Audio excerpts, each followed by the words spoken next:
Let's do this. Also, hey Jay. Sorry, I had to stream tonight. I know you're streaming Elden Ring. Everyone go follow Jameson.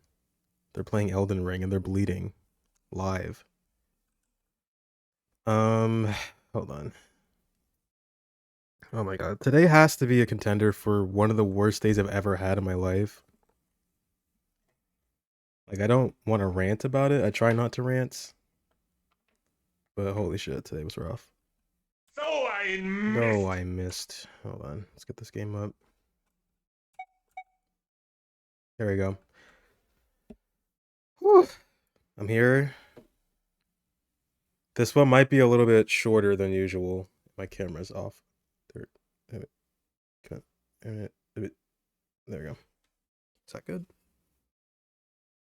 Kinda. 999. Dude, today fucking sucked. You have no idea. Number one, um, might get interrupted a few times. Just gonna let you know right now. Because some plans I had kind of fell through and I'm trying to like rectify it. But I'm not gonna wait on her all night. Um, and also it's almost the 4th of July. And unfortunately, there might be fireworks. So if you hear that in the background, don't worry, I'm not getting shot. There's no violence happening. It's just fireworks. But let's continue. I completely forgot everything that happened last time. Is it here? Sure.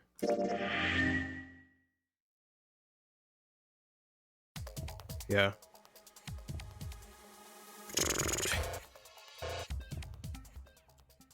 What am I doing? Hello?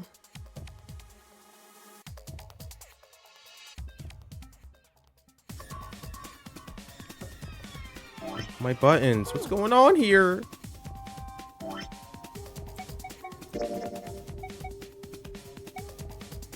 Hold on. I might have launched this with the wrong control setup.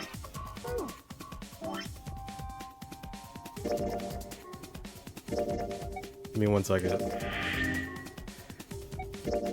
Yeah, this has gotta be the worst day I've ever had, by the way. It's gotta be. It's up there.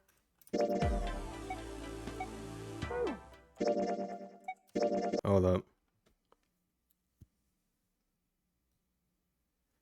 Work was just non-stop.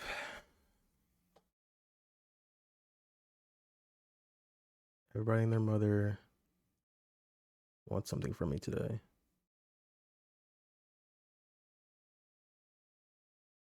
Hold. Nope. I did it again. Fuck.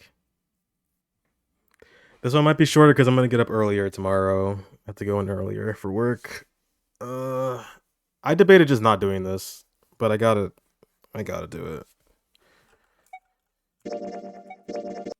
I gotta be here, right?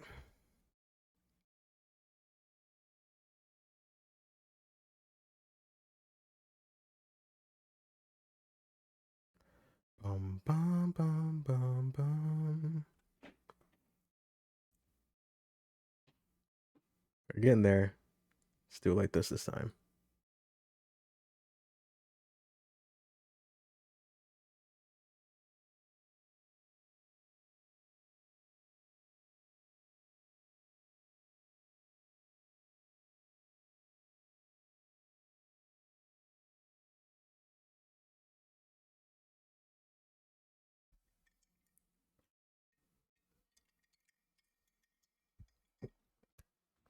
We also have Sorrybot or Sarybot this time. Don't know how much that's actually gonna help me, but it's here. So unfortunately, no more cheap viewers, which kind of sucks because I love the cheap viewers. Okay, here we go. What are we doing? Oh right, we're in a lab. We're with Clover and Lotus right now, I think. Pretty sure. Is this like an examination table? There's a creepy mannequin in here, guys. Oh yeah, she's in there.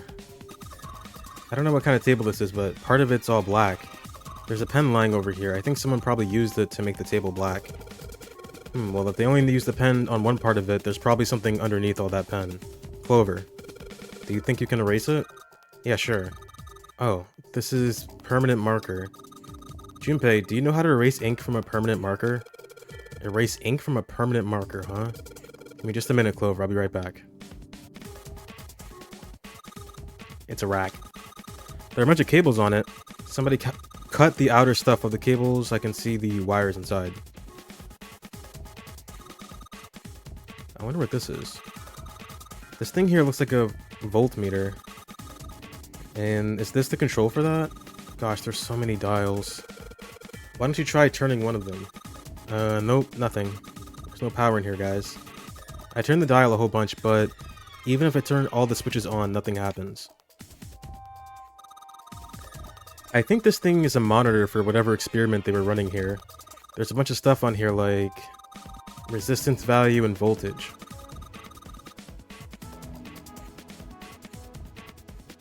Okay. I like this music. The power's off, so there's nothing on it right now. Sink. I wonder what they washed here. There are these weird colored stains all over the sink. Blood. Body parts. What is this thing? Something sticking out of the mannequin's head, like wires or something. What the hell were they doing in here? Or in there? Huh? Why is she all quiet now? They were doing experiments on humans. Probably... Oh man, now she looks sad. I guess this drain is for water, huh? Well, there's nothing here. Those are the stairs I just came down. The bars on the gate are just above me. Okay, we got wires. That's what I'm gathering. We got some wires. Anything of note here? Doesn't look like it. Yes. Yes, indeed it is. Junpei. Oh yeah, if you're playing, don't let me stop you. I would have joined tonight, but I gotta do this. I gotta get this out the way.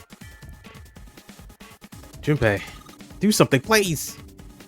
I'm trying. Quick, figure out how I'm gonna get out of here. Quick. Yeah, I know. I'm trying, bro. You can do two things? Impossible. You meant to play this?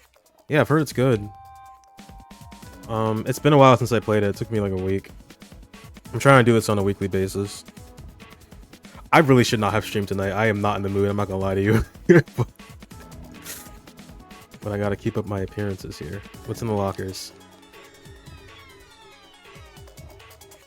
Oh, Hayden recommended this? They have good taste. I've noticed. A whole bunch of steel lockers. The 9 on the right all have little red lights on them. Yeah. Today was just so long, dude. So long. I didn't like... It's when you go into the... I'm gonna start ranting about this bullshit. It's when you go into the day, right? And you're like, oh, everything's just fine. She hacked your DS? That's illegal. Why would she do that? Totally fine this morning. Woke up totally fine. Go into work. Everything shits the bed. And then I come home. Everything shits the bed. And the day still isn't over for me. And I'm sitting here like, bruh, why am I even doing this? I just wanted to go to sleep. I'm not tired. It's just a lot happened. Everyone wanted me to do something different. It's too much. And I'm broke. On top of that. It's also a money thing. I'm not going to go into it right now. The 9 on the right, I'll have little red lights on them. Like expecting this or spending money that you don't expect to spend, especially if it's a lot at once. It's not like I'm going to die or anything. It's just like, I wanted to go buy something with that. It's just a lot of money I had to spend all at once. I didn't want to do that, but I had to. It's life. Yeah, it'll be fine. I will, contrary to popular belief, I will financially recover from this. It'll just take like a month. It's just, it kind of pisses me off. Especially because it's something that was easily preventable. But just, it's plane tickets. Plane tickets. That's what this is, okay? I was going to go on a trip. I'm just going to start talking about it. We were going to go on a trip. We were going to go on a trip to South Carolina. I mentioned this before, actually. And I told my boss, right, like 2 or 3 weeks ago about this. And she's like, yeah, I see, I'll get to it or whatever. But now it's like all of a sudden, everybody else has priority ahead of me to get these specific days off. And I try to tell her, like, we already bought the tickets, right? And it's like, I guess it's not too late to return it, but it's like more than that, you know? It's like more than that. So I had to figure out a way to reimburse certain people for doing things for me. And it's just like a lot. I'm gonna try and be more adamant about it. It's like I'm trying to tell her what's going on. But she was like, oh, you know, well, I hope somebody else can go for you. I'm like, what? What? Did you get insurance? I guess I should have. I don't know. Okay, I don't buy plane tickets on a regular basis here. But it's just, I was worried this was going to happen. Because she's really bad with the schedule. It's like, super nice woman. But some people just, I don't know, man. If you can't make a schedule, that's just a problem as a manager. Because you are the person that is controlling where everyone is going to be at what time. And I thought I established I needed this before, but I guess just slipped her mind or something. She's like older. She's not like a grandma, but she's older, I guess. I don't know.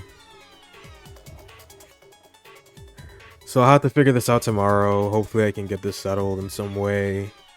Because if not, then I'm eating water soup for a week. That's the one good thing about where you work. They don't play about time off. Okay, that's good. I wish I had that kind of consistency. And it's like I barely take days off if I can. Like I try not to. Like I don't mind working, clearly. I mean, I kind of do. But I understand that sometimes everybody wants this one particular time off, right?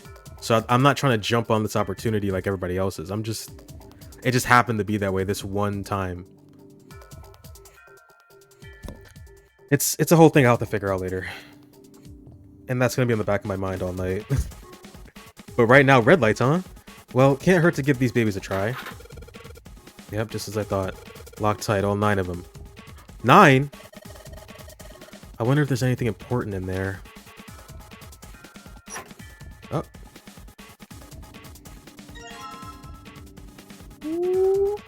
Ethanol. Beautiful. Anything else? Nothing in here. It's empty. You idiot.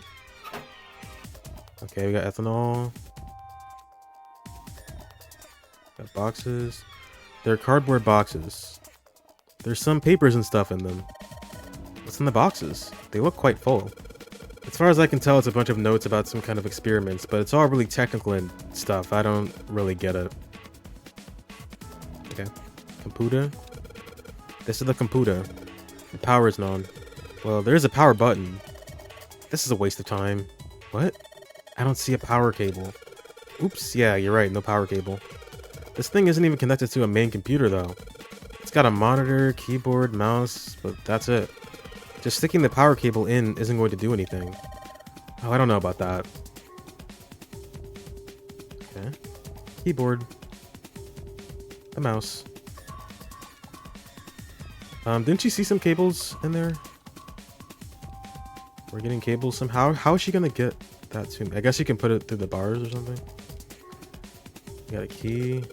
There's a keyhole. This looks like a keyhole for the activation key. I think this thing's supposed to power that machine in the other room. Well, it doesn't appear to be doing that. I wonder how we're supposed to turn it on. This is a really old type of keyboard. Buttons.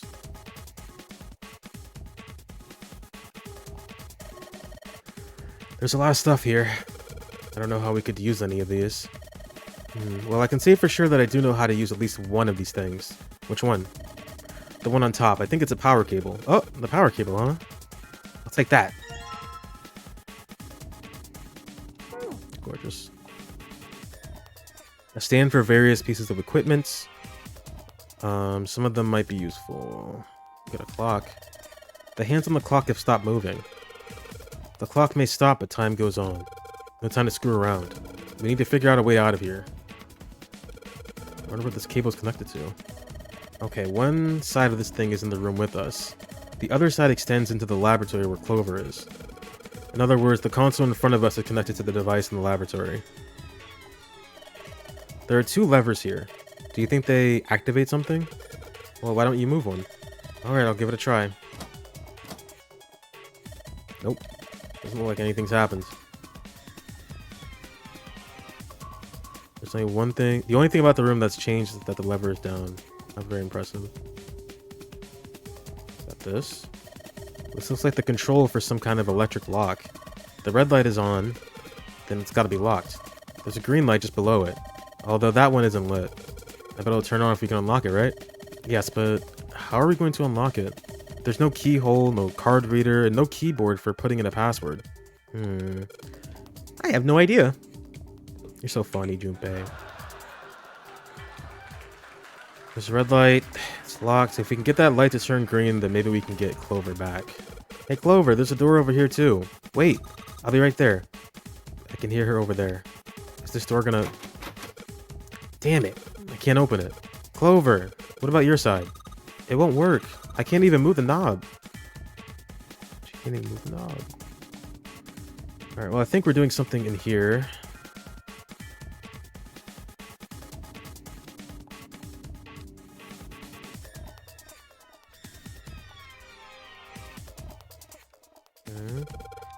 Is there anything unusual on that machine?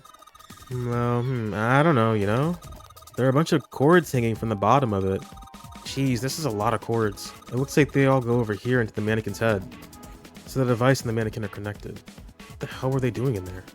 Oh man. Back when this laboratory was 999 OST goes insane at raves. It's true, they play it at every single rave.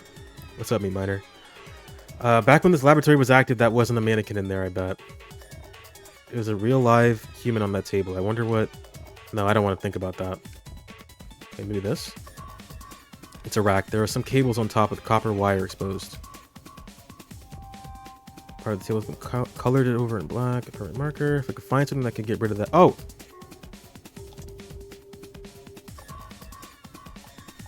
Hold on. Oh, hit the bars. Hey, Clover, come over here. Clover, use this ethanol. You should be able to wipe off that permanent ink with it. What am I gonna wipe with? Oh, well, your clothes, of course. Kidding, just kidding. Please don't look at me like that. You're scaring me. Oh my god. Well, she took it, right? Did she take it? Clover, can you use the cloth on the table? Huh? Soak it in ethanol and then use it to wash off all the stuff from the permanent marker, okay? Right, okay, so I gotta soak the cloth with ethanol. Well, she's got the cloth, but she seems to be having a little trouble with the bottle of ethanol. When she's ready, I should ask her to go to work on the stuff on the table. Go! Soak the cloth in ethanol and... Junpei, it's working. It's wiping the permanent ink off. Huh?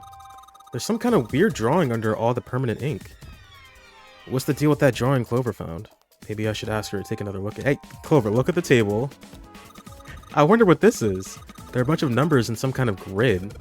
I can't see it from here. Clover, you've got a pen and a notebook, right? Could you write those numbers down and then hand them to me through the bars? Okay. Roger. To the bars. Here, Junpei. I wrote down all the numbers from the desk on here. Paper with numbers.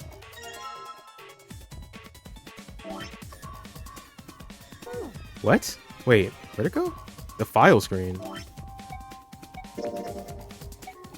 Why is that there? The note Clover copied from the stand. It has the 4 numbers written in 9 separate songs. Okay. Playing tic-tac-toe? 1, 2, 3, 4. 1 cell Sudoku? I'm just like, why is it in this? Are there other things in here that I haven't noticed? I thought it would be added to my thingy. Whatever. Those are tutorials, are they not? Get this shit out of here. That's such a weird place to put it. I guess it makes sense. Wait, what are we doing with this? I need a cable or so. Oh, maybe I put it... Hold on. Power cable. Do you remember if we ran into anything that didn't have power? I think I did. Was it here? So one end of this cable needs to be connected to the monitor, and the other needs to plug in under the desk. All right, let's just slip you in. Huh? Oh shoot, I can't use this. What's wrong? This cable has 3 prongs, but the socket only has 2 holes. It's not gonna fit, is what I'm saying. In other words, we're gonna need a plug to change the power cable to one with 2 prongs. That's right, we need an adapter, baby. Where's the adapter? Can I open this now? No. Anybody got an adapter? Clover? Clover? Is there an adapter in here?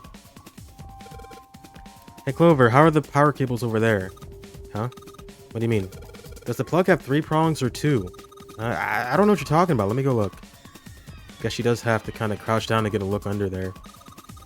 The cable on the monitor has, it's got 2 of those little metal things. What does that mean? That's it. Okay, can you unplug that cable and bring it over here? Okay, but... Well, I can unplug it, but it's connected to the main computer. I can't take it over to you. Damn it, that's no good then. Well, how about just the plug? What? The plug? Well, maybe more like, connector? It's a sort of thing that makes the plug with the 3 metal thingies into a plug with 2 metal thingies. She sounds like me when I explain things. Still useless? Not useless, not useless at all. That's just what we were looking for. Okay. Can you hold on for a little bit? And back down she goes. Alright, unplugged. I'll hand it over to you at the bars, okay? Let's meet at the bars. Give me that. Here you go. The 2-prong plug. Thanks. And we have to combine it. Watch this. I'll take this and I'll take this and... Okay. Put the 2-prong plug onto the head of this power cable. 2-pronged power cable. Let's go. Okay. Pretty sure this will work. Under the desk I go. And let's just plug this thing into the monitor. Alright, that'll do it. Alright, let's turn the power on. I don't think anything's going to happen. Why not? Well, it's not connected to the main computer. You never know until you try. Pretty optimistic. Junpei pushed the button on the front of the monitor. Oh, that worked. With a soft hum, it turned on. Streams of letters that made no sense to Junpei began to scroll across the screen. What? He had hoped it would turn on, but he hadn't expected this. Huh? It's running on its own? It certainly looks like it. Isn't that kinda weird? What? Well, it's not connected to the main computer, right? There's just this keyboard and monitor. The only cable connected to this thing is the power cable we just plugged in. So, why is it working? Maybe it's a wireless display. Clearly, this was a reasonable explanation to Lotus. A wireless display? What the hell are you talking about? Yes, it connects to your computer wirelessly, hence the name. Have you been living in a cave, Junpei? He most certainly had not, but Is that normal? Yes, at least where I worked. Oh. he worked? Oh, it stopped. Pass with a colon. Looks like we need to enter a password. Again? There must be a hint around here somewhere. Could you go take a look? Yeah, I'm on it. What are you going to do? I'll see if I can do something about this on my own. On your own? Yep, on my own. Lotus? Lotus pulled over the nearest chair and dropped herself down onto it, in front of the keyboard. For a second, she stared at the screen. She kneaded her hands, knuckles popping, and twisted her back left, then right. All right. Let's She kick is. some ass. That looks crazy. Lotus smiled to herself and rubbed her hands together in anticipation. Holy moly. Then, before Junpei had time to blink, she was typing at an incredible speed, the click-clack of the keys running together like a machine, or like machine gun fire. Wait, what? What is he looking at? Hey, Junpei! Eyes up. Junpei was, for once, at a loss for words. Didn't expect that, did you? Of course I didn't.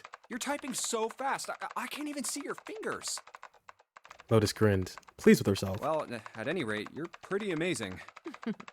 Did you fall for me again? Yeah, I mean, Whoa, what? whoa, whoa. What do you mean again? I'm not into you. I'm right into you. I know. Don't be so stubborn, shy boy. Oh, oops, sorry. I am not being stubborn, I am not shy, and I am not a boy. I am a young, healthy, 21-year-old man. Here, boy. I'm not gonna fall for an old lady like you. Why does everyone keep saying that? She's hot.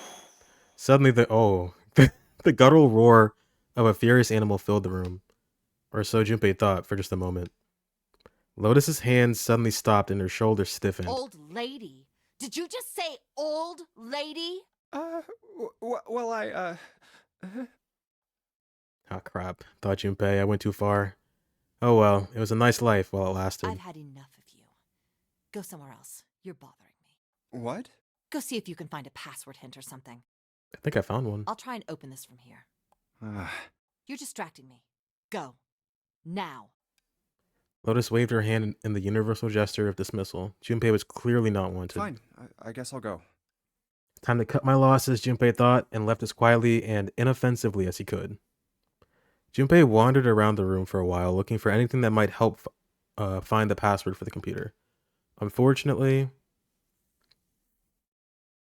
I think I got it already. Nothing. No clues whatsoever. Clover didn't find anything useful in the laboratory either. Damn. Looks like we've hit a dead end this time. But just as he was about to tell Lotus that his search had returned nothing... All right. Bullseye. Junpei, I did it. Excited cheering erupted from near the monitor. What? He hurried back to find Lotus looking rather smug. Let me see. She gestured for him to look at the screen, and he did.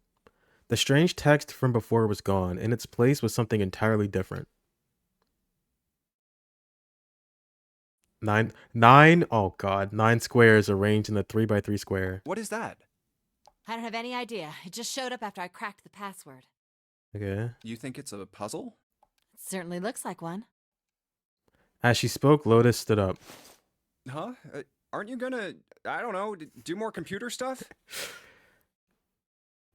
I wonder what the theme of this game is. It couldn't be a number. If it had to be a number, I would say it's 8, personally.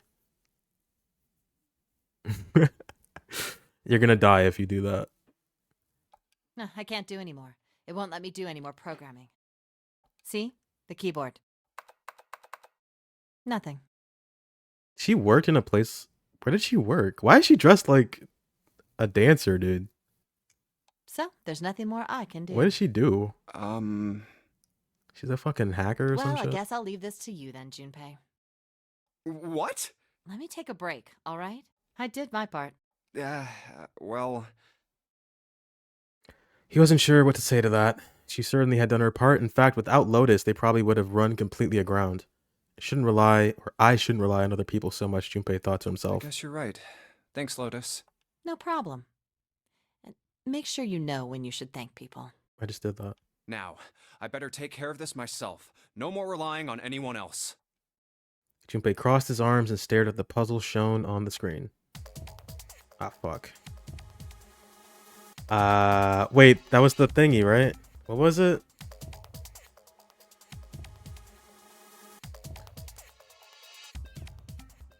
I think it was... I forgot. No. There's one... It was like... Here, right? 1... 2, 3, 4. Let's go. All right. I solved it. Did you hear a noise just now? Yeah, I did. It sounded like something unlocking. Where'd it come from? I don't know. The door? Oh, these. Look, Junpei. The lights on the lockers are green. Then we must have unlocked it with the computer puzzle. And what do we have here? What is that? Key? There's more than one key in here. This one is small and it looks like it goes to some sort of machine. And this one has the Earth symbol on it. I think the Earth symbol matches a keyhole in a door on the A deck. Well, if that's the case, we probably don't need the Earth key right now. Alright then, Earth key. I'll just tuck you away deep in my pocket. Now, as for the other key.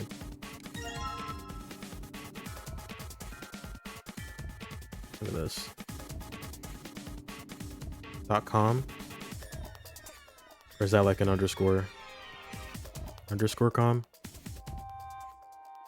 What's in here? Let's see. Whoever did this 3D model, I gotta give you props. Look at that. See the edges? It's beautiful. Okay. It was just at that moment that he heard a voice behind him. It was Clover. Hey, Junpei, do you have a minute? He put the puzzle aside for the moment and walked over to Clover. What's up? Well, never mind. Hey, hold on a minute. What does... Sorry. Just forget about it. It's nothing. No, tell me. Before he could say anything else, she spun around and ran back down the stairs. What the hell was that? After waiting a few minutes to see if she would return, Junpei sighed, shook his head, and went back to searching. Okay, fine. Activation key. In you go. Wait, is that gonna go in? This key, the shape sure makes it seem like it goes to this machine. Alright, I'm turning it on. Okay, the monitor is on now. And it's full of letters. It's showing some kind of warning. Power restored to experimental device. Emergency system will activate in the event of abnormal subject behavior. Okay. Clover, are you okay? Some mannequin. Bunch of electrodes. That's not it. Here we go. Junpei. This thing in here is on now. Yeah, it's because we activated the power over on this side. Could you, like, play with it a little? Okay. Yeah. I'll turn this dial here. Turn. I don't think it's working. Nothing happened. Maybe she missed something. Should ask her to look around the room again. Maybe if you increase the voltage? Roger. Will do. Okay, I'm gonna go all the way to max voltage. Max voltage? Hey! Wait, Clover. Aw, shit. And then she fucking died. What? I think, they're killing him. Oh, no. Oh, my God. The mannequin's head. Oh, man, that sounded like a fire alarm. What the hell? Fire detected. Fire detected. The emergency system will be activated. Evacuate the room immediately. Shit. She out? Damn, the gate's still shut. Oh. Junpei, look at the light. Yes, it's green. The emergency system is activated and disabled the lock. Now we can save Clover. Junpei. Come on, kid. Jump. She's safe. Oh man, that smoke is some serious business. Time to close this door again, I think. Clover, are you okay? Are you hurt? Damn, she's coughing so hard she can't even talk. Of course I'm not alright. What the hell took you so long, you big jerk? I was almost dead. Sorry, I was going as fast as I could. You two can do this later. Right now, we need to get the hell out of here. The fire's not going to stay in that room forever. Alright. That was it? Did I find a way out? Yeah, found it. Okay. Junpei, Clover, and Lotus leapt out of the laboratory, slamming the door shut behind them. Whew, thank God we got out of there. Yeah, finally. Oh, yeah. All three collapsed against the wall, breathing heavily. Junpei's heart was pounding in his chest, and his whole body felt weak. He inhaled gulps of clean air, with each one, he could feel his body begin to calm down. All right, let's go. Okay. They nodded to each other and started off down the hallway. Before long, they found a few new doors, but all of them were locked. Damn, none of these open. They're all locked. Are they kicking your ass? I told you that dungeon sucks, man. I mean, it's not like the worst in the game, but it's pretty bad. But you'll have an easy time with the boss. He's like super fucking easy. How about that one? The final door sat in the corner of the hallway. Let's hope this is the door with the prize. Junpei grabbed the door handle and was about to pull it open when a voice cried out behind him. It was neither Clover nor Lotus, but he recognized Snake. There is no doubt the voice belonged to Snake. Jumpy! Oh, you. Huh? He spun around. There, at the other end of the hall, Junpei saw human figures running toward him. 3 of them. June? Santa! 7!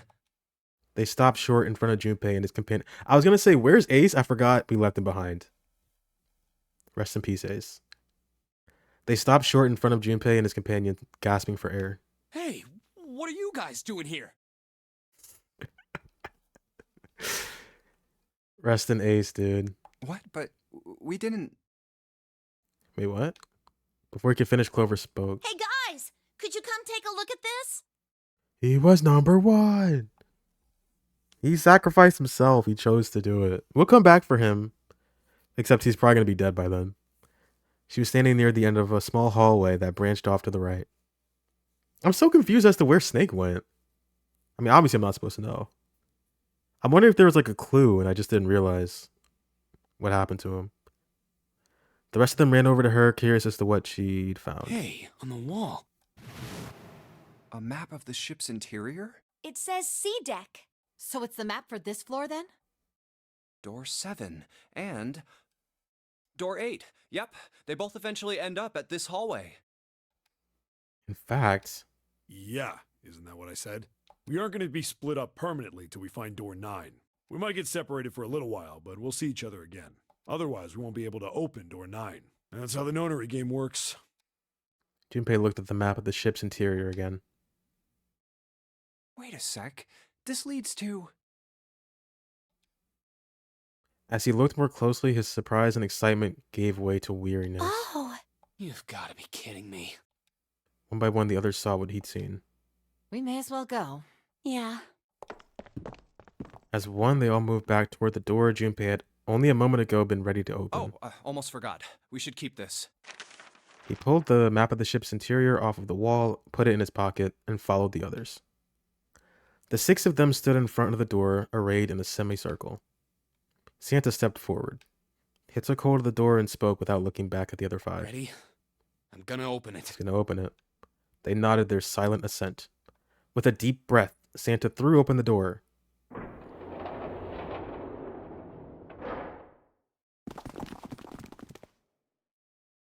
They poured through the doorway and into the room.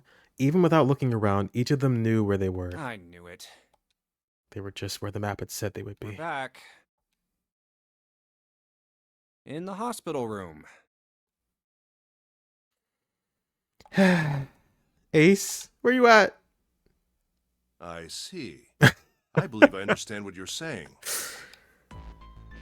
The Well- 6 of you split into 2 teams and went through doors 7 and 8. I guess he's fine now. You solved the puzzles in the operating room and the laboratory, and then met one another in the hallway after opening your respective locked doors. He looked like anyone might after only just waking up, but it seemed that his brain was working as well as ever.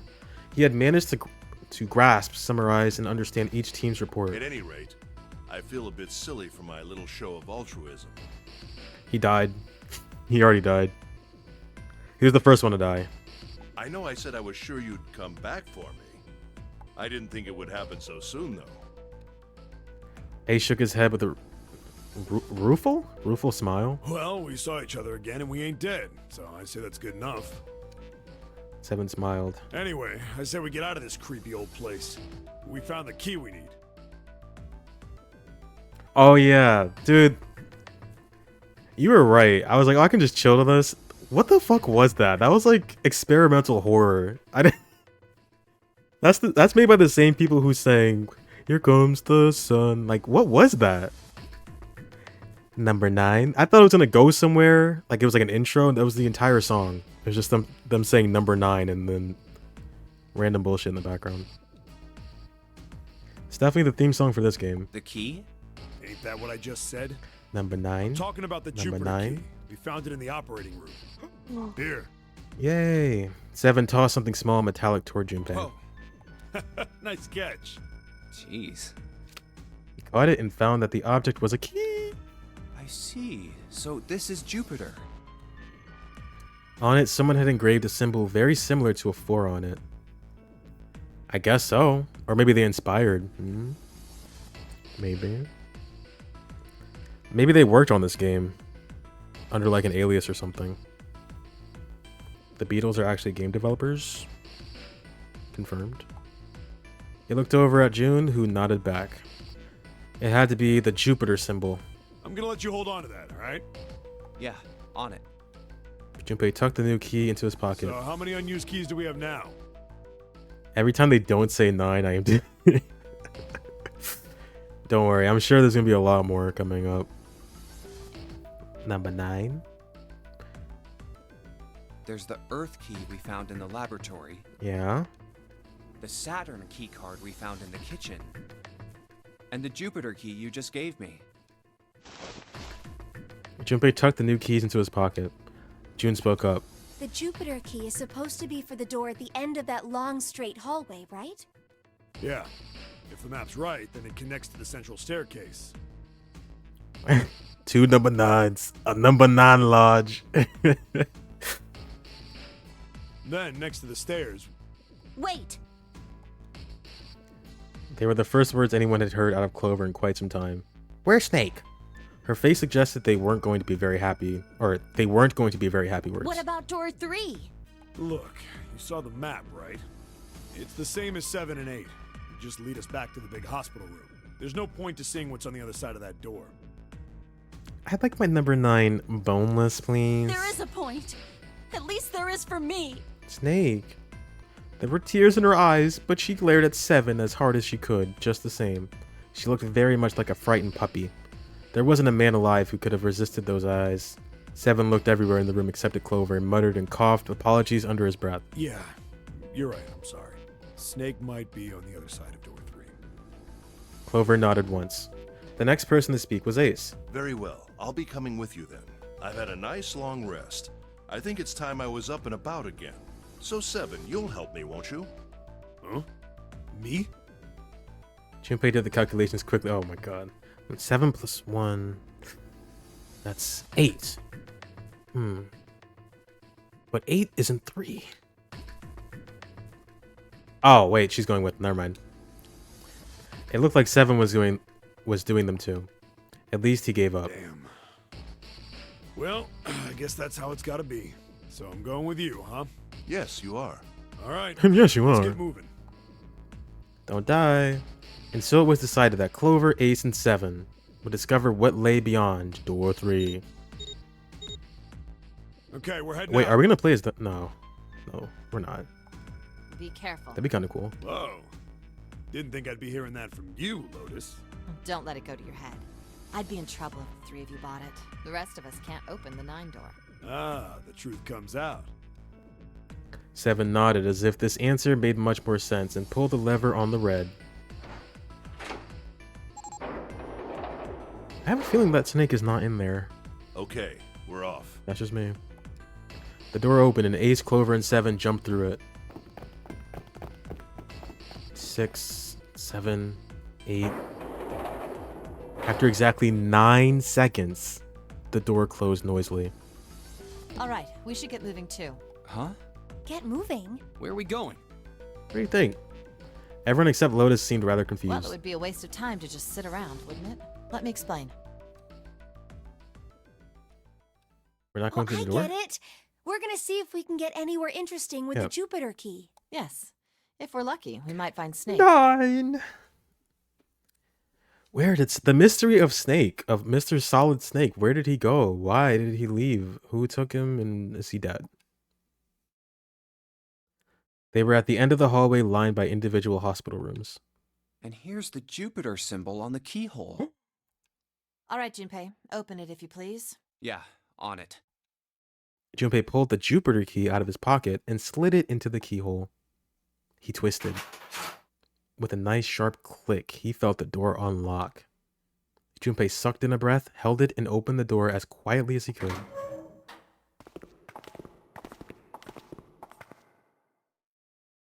Inside was exactly what he expected to see from the map of the ship's interior.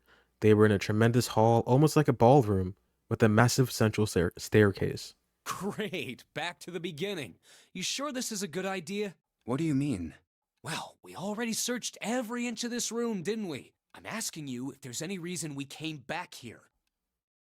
Of course there's a reason. Of course there's a reason. Man, sometimes I can't tell if you're smart or just lucky. Huh?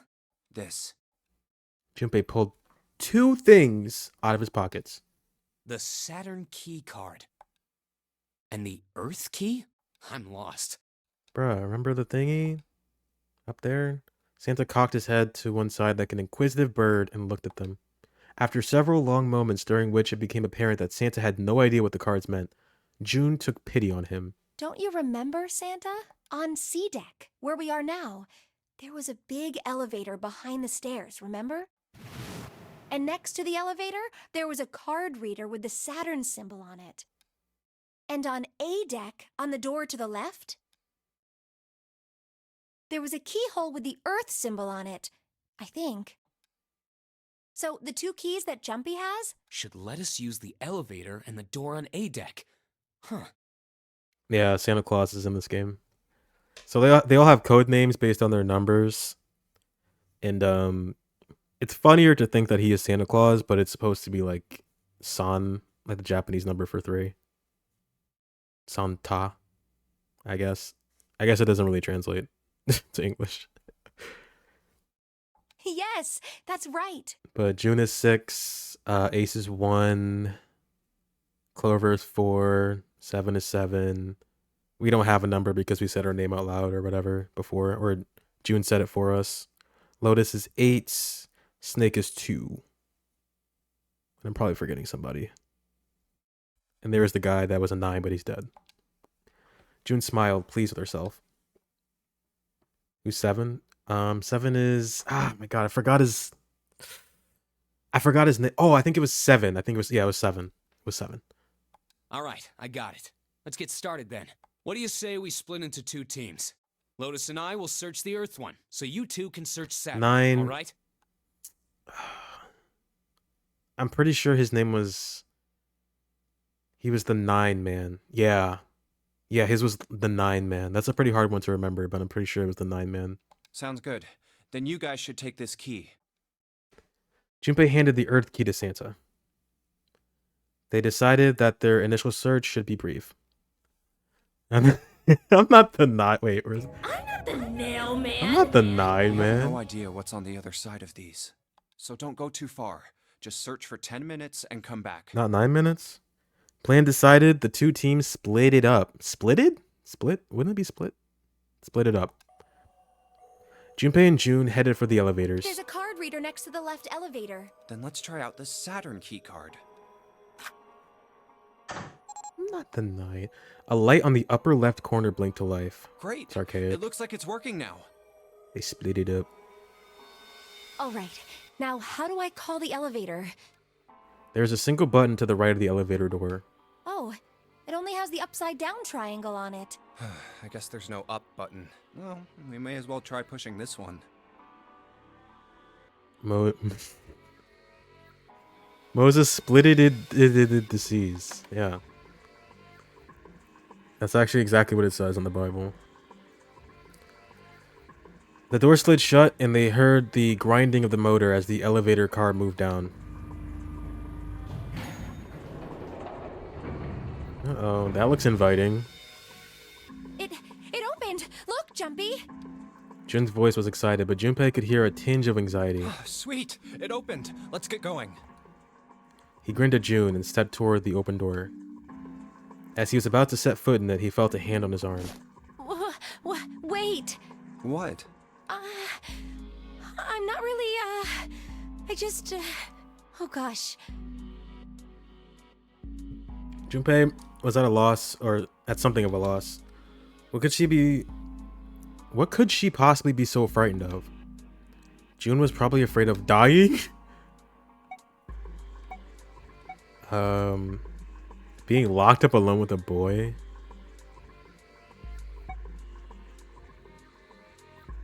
What?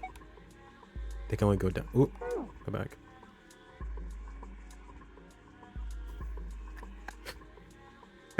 Should I pick? Okay, reasonably speaking, it's because we can only go down. I doubt we can get back up. But I want to see what this is. After a little thought, Junpei decided that she had to be nervous about being locked up in such a small space alone with a boy. Well, we will be all alone in here. In a way, it was kind of cute. Very... very demure, you could say, he thought. Still, even he thought it wasn't exactly roomy in the elevator. Demure? In the elevator, they weren't going to be pressed up against one another. At least they didn't have to be. Still, it was making her nervous. Junpei couldn't help but think how innocent she was. What the hell? Jumpy? Huh? Oh, nothing. It's not important. Come on, let's go. Again, he stepped toward the elevator. And again, he felt himself restrained. I said wait a minute. Why? Aren't you afraid, Jumpy? Afraid of what? Well, I've never, you know. It's your first time? Oh my god. She'd never been in an elevator with a man alone before.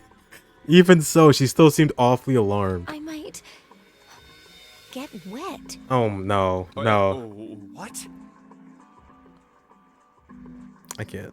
Down there. Stop. I'd get soaking Stop. wet. Well, I mean, of course you would. That's the way it works. I Uchikoshi. mean, I've never heard of anyone getting soaking wet somewhere else. That's true. You don't mind Mind what? getting wet? Well, I don't know. I think I'd probably, you know, like it.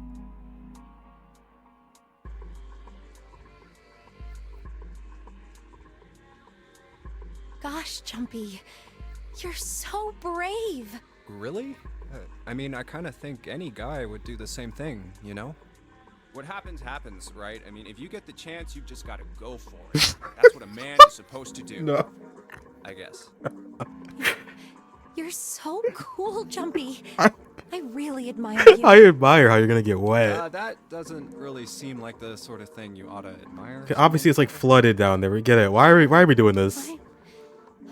I'm really scared. Yeah, I mean, like you said, you've never done it before. Yes. So, I don't think I'll be able to last very long. Oh my lord. And then it'll be over. Over? Yes. I'll go to Heaven. Heaven? It feels kind of like you're floating in space, and your mind gets all fuzzy, like when you pass out. At least that's what I've heard from people who have experienced it. Yes, I've heard that too. Although I don't think the same thing happens to guys. What? Huh? But it would happen to men too, wouldn't it? It would happen to anyone. Once it gets into your body, the same thing happens to everyone. Well, I mean, usually it doesn't coincide, man. I mean, generally. This has got to be the longest gag I've seen in an Uchikoshi game. Yes, it does. Bruh, go down. Eventually it will. It's not like you really have a choice. Your body will force you to swallow some of it. Eventually. What are you trying to do to me? Nothing. I'm not going to do anything to you. Please, guys. I'm just saying that that's what happens. It's a psychological reaction to what you're experiencing. Oh, is that so? Then it's only natural? Is that what's natural for living beings? Perhaps he'd been mistaken all these years. Had he misunderstood life so gravely? The thought terrified him. June seemed to be entirely oblivious to Junpei's mounting confusion and terror. I know most men probably have larger lungs, but even then, I don't think you could hold your breath for 20 or even 10 minutes. Or even 9 minutes. Eventually, you'd have to breathe, and then the water would get into your lungs. Oh, she was talking about water? Oh, what? I didn't know. Once that happens, your body won't be able to get oxygen anymore, and you'll start to feel that floaty feeling as you pass out. Huh. Oh.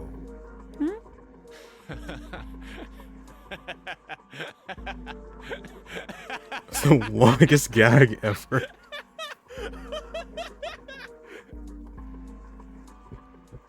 Finally, Junpei understood. He understood what June was trying to say and why she was so scared. Yeah, you're right. You wouldn't last very long. See? He was afraid that the only elevator button pointed down.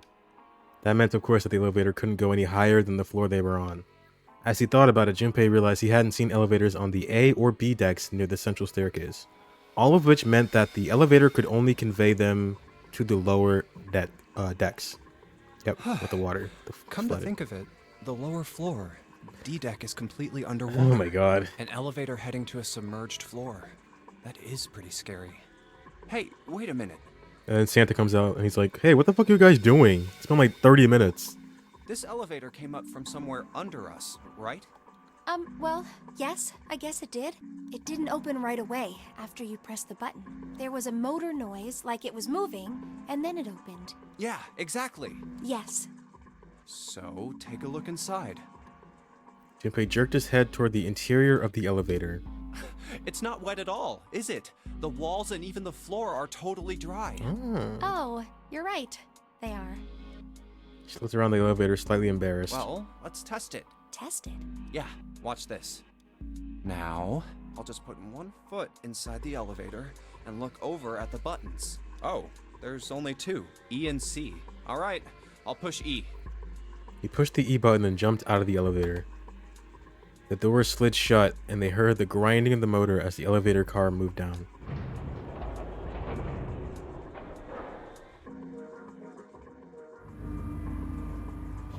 I think I can hear it opening on E deck. Okay, that's done. Now I'll just press the button again. A few moments later, the elevator returned.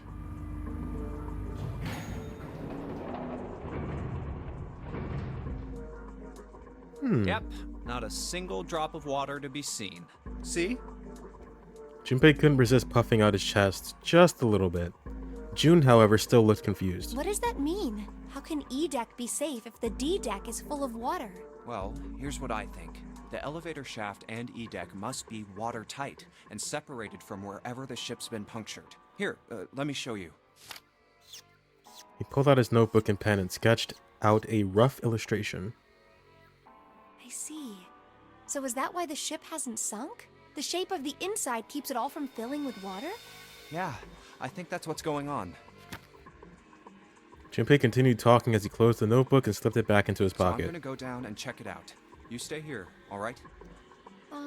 But Come on, just do it, all right? He gave June's shoulder a reassuring squeeze, then hopped onto the elevator. He pushed the E button and the door began to close. June looked worried, her eyes darting back and forth as if she was trying to make a decision, when suddenly, I'm coming with you. Huh? at the last possible moment, June dashed forward, turning sideways just in time to slip through the gap between the closing doors. Hey, wait! Junpei jammed his finger against the open button, but it was too late. Okay. Oh, crap, it closed! We need somebody with us, dude. The door had shut. He and June were in the elevator and it was headed down to E deck. He was so surprised by June that he didn't even have to have time to think about what awaited him on the E deck. I can't just let you go alone, you know. Ah, jeez. Jeez. The elevator stopped and the door slid open. They tentatively stepped out and looked around. It looks normal. No fish going about their fishy business or jellyfish floating lazily through the water. There was, however, a blowfish, or at least something that looked very much like one. June's cheeks were puffed out and her mouth a tiny, intense frown.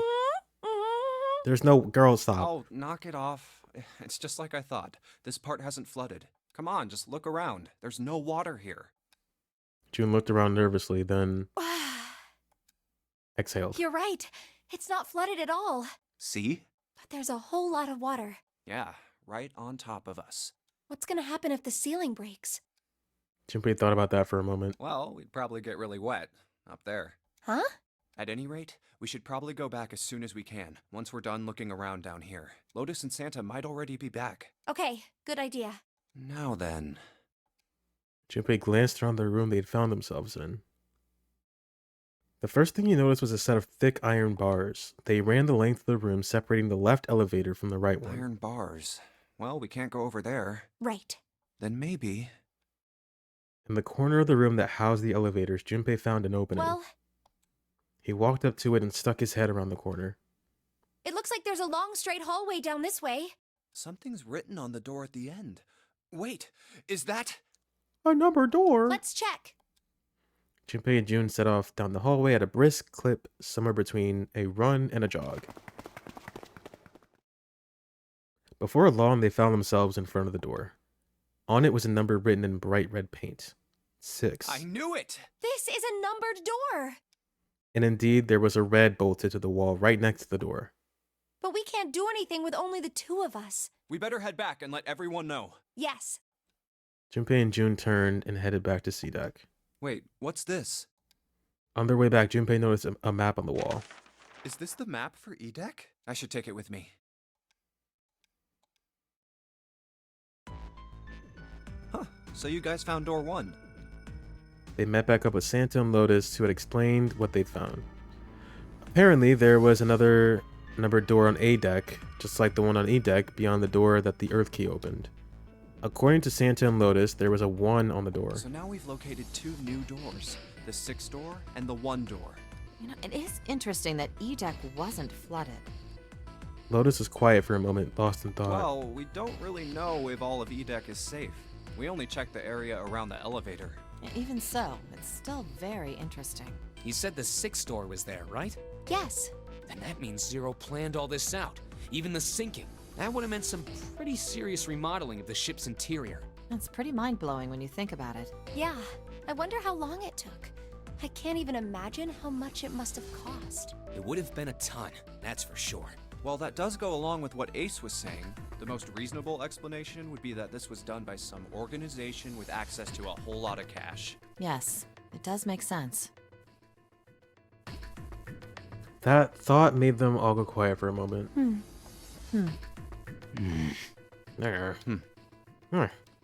June bit her lip while Lotus sighed softly to herself, and Santa cracked a stiff neck and stared off into the distance at nothing. It's Walmart? What? Yeah? Walmart is 0? I don't think it's a very good idea to stay here. June looked up at Junpei with large, pleading eyes. Yeah, you're right. Ace and his team might be back already. Well, Junpei and I should be able think- to open door 1. What does Walmart have to gain? What does Walmart have to gain from this? I feel like they're pretty financially well off. Unless, like, their CEO is, like, sadistic or something. But that is a large corporation. That's the $9 million. Yeah, that is true, yeah. What would Walmart be doing? Huh? You guys leaving me behind? 8 plus 6 plus 5 equals 1. 9. 1 and 9 is 10. What's 1 plus 0? I don't know what that is. Oh, it's 1! Just kidding. All right, let's go. Damn. Rest in peace, Santa. I want to hang out with Santa more. Lotus's words were all the impetus they needed. Back to the large hospital room they went.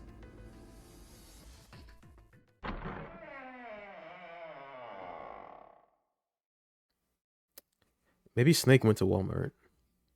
The moment they stepped inside, a tremendous voice echoed across the room. Hey! Where the hell did you guys go? It was Seven. 7? Oh no, I'm waiting for something terrible to happen. Hmm. Oh no, is she dead? Okay. Uh. She's okay.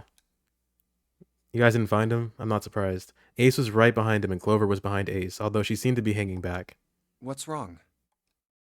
It looked as though there was nothing, or there was something strange about them. Seven had the look of a man who'd seen a ghost. Ace was just as pale, and Clover looked as though she was only moments from passing out entirely. For a long moment, they simply stood there looking at one another.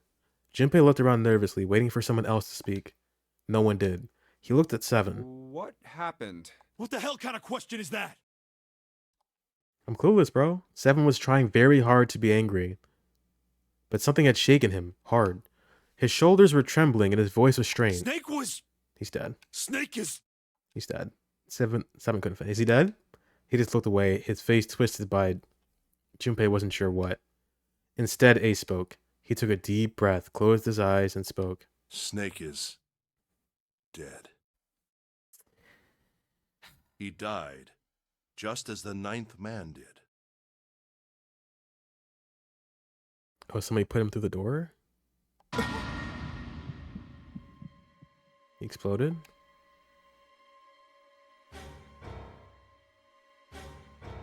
Oh no. I feel like a shark's about to come out of nowhere and chase me. It was as if all the air had suddenly been sucked out of the room. Junpei felt his heartbeat quicken, and he realized he was having trouble breathing. He could feel cold sweat beading on his forehead and his neck.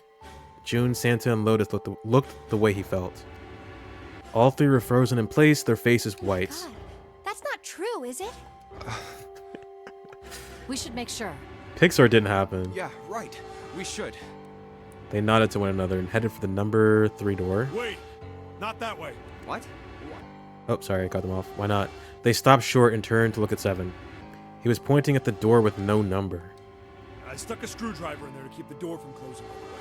It's not locked, so you can go in that way. Where is he? The shower room. The left side of the hallway. I put a broom in there too to keep the door open. That means we can get in without going through the numbered door, right? Yeah, that's right. Then let's go. Their new destination clear, Junpei and his companions headed for the door with no number. Once in the hallway, it was easy to spot the metal door on the left wall. This wasn't open when we passed here before. But now, just as Seven had said, there was a broom stuck between the door and the frame, keeping it open. Well, let's keep going. They looked at it for a moment, then stepped inside. Oh, it smells horrible. Lotus wrinkled her nose and covered her mouth in disgust. Even Santa pinched his nose shut. Ugh, yeah, this is pretty awful. I feel like I'm gonna puke.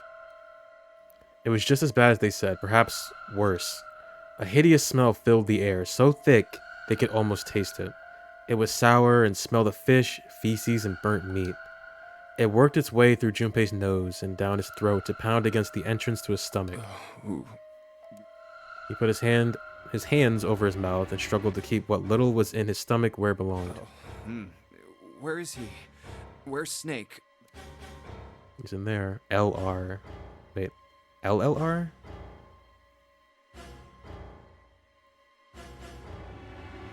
They didn't have to wonder where the body was. There. There was blood everywhere, a few arms of the splatter reaching towards them as they walked in through the door. All one had to do was follow the many radial arms to their source. The body itself was hidden behind a divider. June, you should stay here. But Please, just do me a favor. I want to see a body. All right? He didn't give her a chance to say no. He put his hand on her shoulder as if to shove her into the ground like a tent pole, turned and walked toward the end of the divider. I'm going in. It felt like it took an eternity for him to get there. Santa and Lotus followed, timid and nervous as a pair of children. Eventually, they reached the divider. They looked at one another and nodded, slowly. Junpei put his hands on the divider and peered around the corner. For a moment, he forgot to breathe. He felt his heart collapse in his chest like an empty cigarette carton, and time froze. I have no idea. It's up. We'll have to see. As far as I can tell, I don't think anything's happened yet. It's my first time using it. He knew in that instant that he would take the image. Oh, only I can see it? Yeah, then nothing's happened yet. He knew in that instant that he would take the image before him to the grave. What was left of the body sat in a sea of blood. Chunks of flesh, torn from the body, sat in the blood like tiny islands in a great red sea. A vast, ragged hole had been torn in the torso, and what remained of his intestines spilled out of it like fresh spaghetti. Smaller chunks, oh my god, they're so descriptive with this. Smaller chunks of meat had splattered against the wall and become stuck there as they dried. Globules of yellowish fat had left trails like tiny slugs as gravity pulled them down to the wall, or down the wall, even as they dried to it. Just like Ace said. Santa's voice was strained. Junpei suspected he was holding down some vomit of his own. Just like the ninth man. The detonator in his bracelet set off the bomb in his gut. It looked as though the explosion had been quite powerful. Oh god. The bone is coming out of his left arm. It's definitely an open fracture. His legs were both bent in an odd, unnatural way, and his left arm had split open, exposing the painfully white bone of his ulna. His bracelet lay next to him. It seemed to have hit the wall hard enough to have shattered the display, which lay on the ground in pieces. Oh, the face. It's horrible. Yeah, you can't even tell who it is. Half of his head had simply collapsed. The blood coating almost made it look like raw pizza dough covered in tomato sauce. His clothes, too, were covered in blood. The burgundy tie, the white shirt, the jacket with the yellow piping, and the gray slacks. But the clothes are... They were all familiar to Junpei. No mistake about it. It's Snake. Lotus's voice was unnaturally deep and strained, and Junpei heard it catch in her throat. So I think Snake is dead, but I could not tell you for sure. The squeal of tortured metal made Junpei's teeth curl. It sounded like the noise of a ghost would make. I'm wondering what that writing on the wall was about. Surprised we didn't look into that. Or is that just like, it can't be coincidental. It said L and R very clearly. No matter how many times he heard it, he never got used to it. Every time it put him on edge. It didn't help that there was a girl nearby who looked far more like a ghost than a living human should. It was Clover.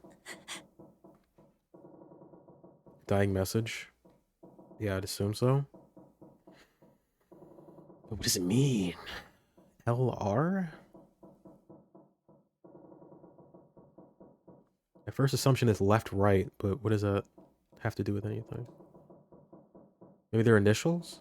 She sat on the edge of the bed, her head drooping listlessly onto her chest. Her eyes were blank and stared across the room at nothing. Her breathing was slow and mechanical. Aside from the rise and fall of her chest, she didn't move. Junpei felt as if even a nudge might cause her to shatter into 1,000 pieces. Snake was probably murdered. Chances are he was killed the same way the ninth man was.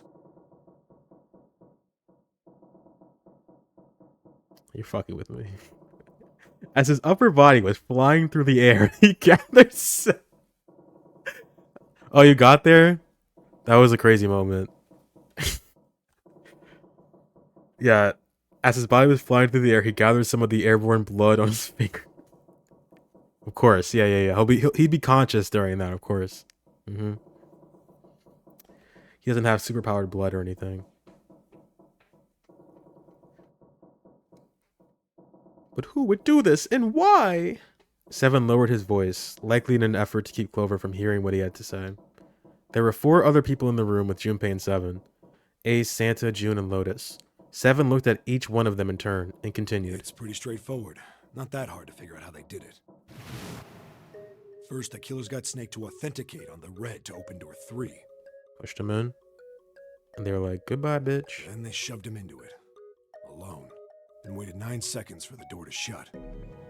Once that door shut, it was all over for Snake. But he didn't give up. He probably knew it wouldn't do him any good, but he probably ran into the shower room looking for the dead. It was a small chance, but it wasn't like he had anything to lose. Unfortunately, it didn't work. The detonator is only deactivated if everybody who authenticated when they went in uses the detonator. I was like, if he did find it, he'd be fine. No, they all have to do it. How do you know it was there? Just like a hunch? Snake was the only one who went through the door. You can't see. And then, 81 seconds after he was shoved in, that happened. I see. So that's what you meant by killers, huh? You need at least 3 people to open one of the numbered doors, Oh, including right, Snake. right. It wouldn't open for Snake and a single killer. Somebody's conspiring. Yeah. It's 2 of us?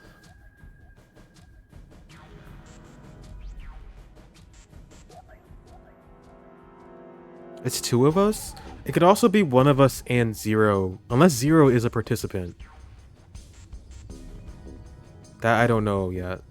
It's either Zero is a participant or Zero is like coming out and like fucking with us behind the scenes somehow.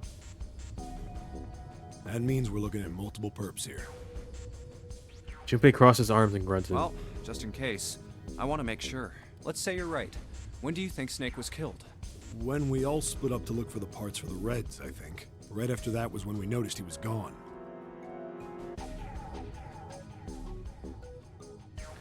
And they were in separate groups. That group was Ace, Seven, Clover, Snake, right? And then me, June, Santa, Lotus. But no, we converged together before we went, or did, I don't remember. It's been a week, but it feels like it's been 2. Were we all together when that happened? When we went to look for the Reds? Or is he talking about when we showed up after? Then that means none of us have alibis. We were all off searching the rooms we'd been assigned, looking for those parts. I think it was when we all came together first. Yeah. That means anybody could be a killer. Wait a minute. What are you talking about? How can you say June that so seemed shocked. casually? I didn't say that out loud. You're implying that one of us is a killer. Actually it's 2. Well, not just one of us. If I'm right, then at least 2 of us are murderers. Why don't you calm down a bit, Seven? What are you going to gain by being so suspicious? He sounds calm That's what already. Zero wants, you know? What Zero wants? Exactly. This game was set up by Zero, wasn't it? Any game has a winner and loser. Whoever makes it through door 9 is a winner, and those who don't are the losers. Zero is trying to make us fight against one another for that victory. Then you're saying that Zero is trying to split us up by making us fight each other? Oh, can you hear that? Sorry. What am I doing down here? Rubbing my hand. Yes. I'm thinking, sorry.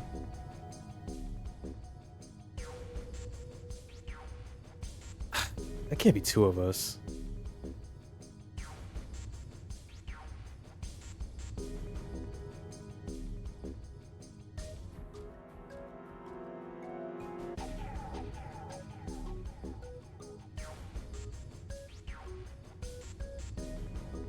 Oh, these? These were here, yeah. The border, yeah, they were. I didn't just want to have a black background because I can't. If I stretch it too much, it's not going to look good. That is why we can't let ourselves fall prey to suspicion. We have to trust one another and form a strong bond of friendship. Otherwise, we'll end up ensnared by Zero's manipulations. Then does that mean that the person who killed Snake... Yes, almost certainly Zero himself. If there's anyone we should doubt, it should be Zero. But what if Zero's one of us? He masterminded this game and kidnapped all of us. Doesn't it seem reasonable that he would have killed Snake as well? Good question. Junpei hadn't really considered that. If Zero killed Snake, then Zero is on the ship with us. Yeah. Junpei. Was Zero... Yeah, I'd assume yes. Obviously, I can't be sure.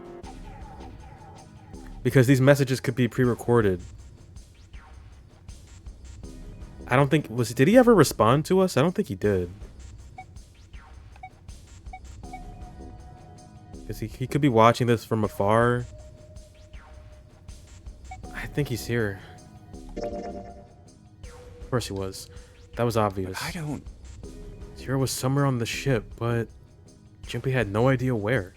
Junpei mumbled to himself, lost in thought. Where could Zero be hiding? In plain sight. Suddenly, everyone went very quiet. The silence was cold and clammy, and Junpei could feel it crawling across his back and around his throat. Again, he heard the ghosting moaning noise. And moments later, a person who looked more ghost than human appeared. It was Clover.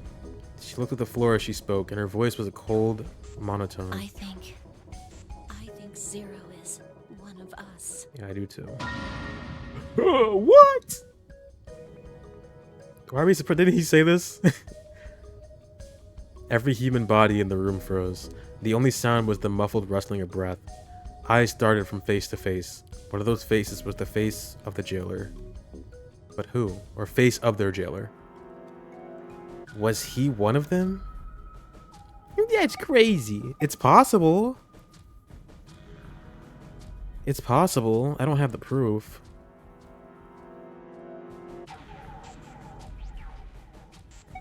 The problem is, like, if we just keep doubting each other, we're not going to get anywhere, of course.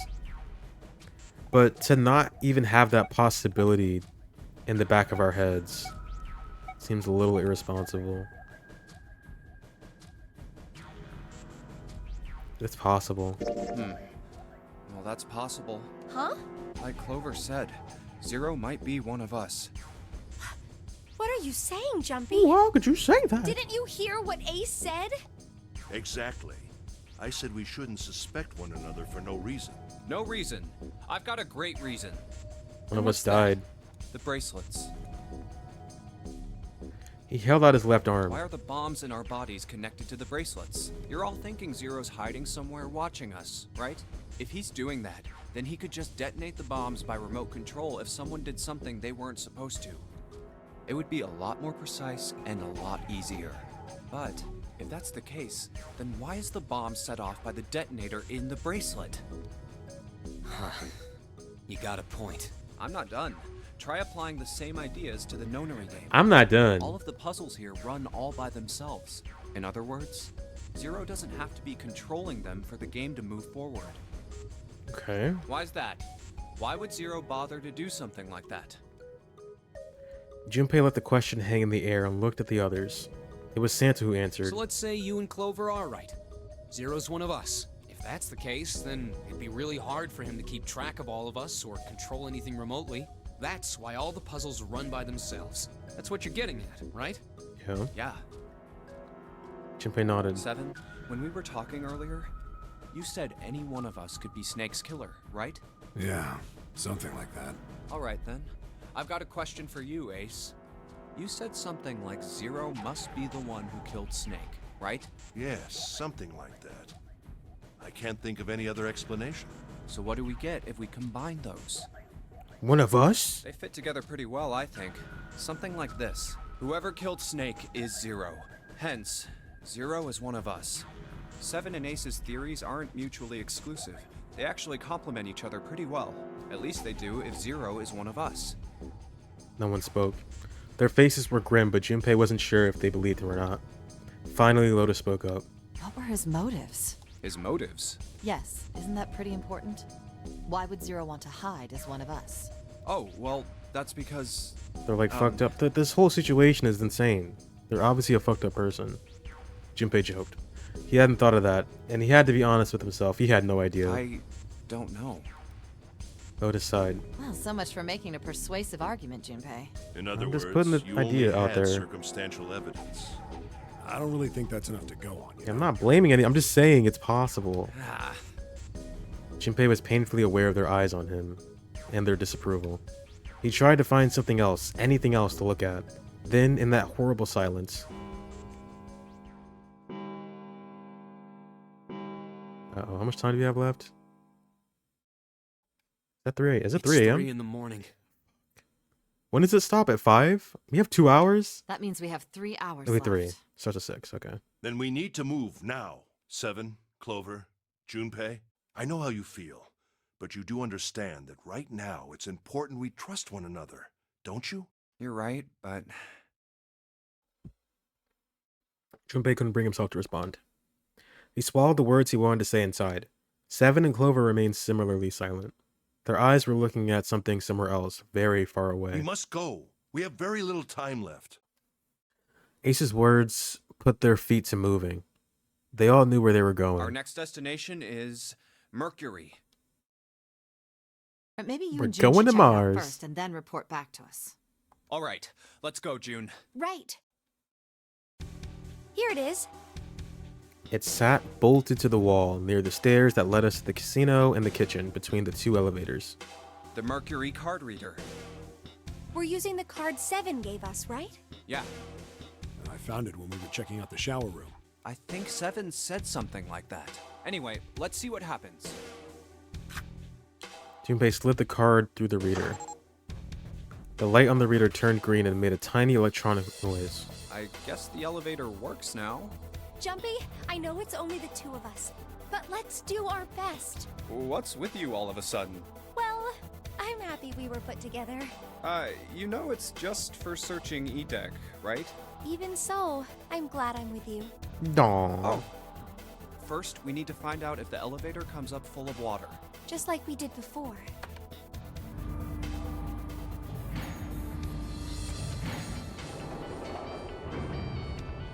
Looks like we're clear.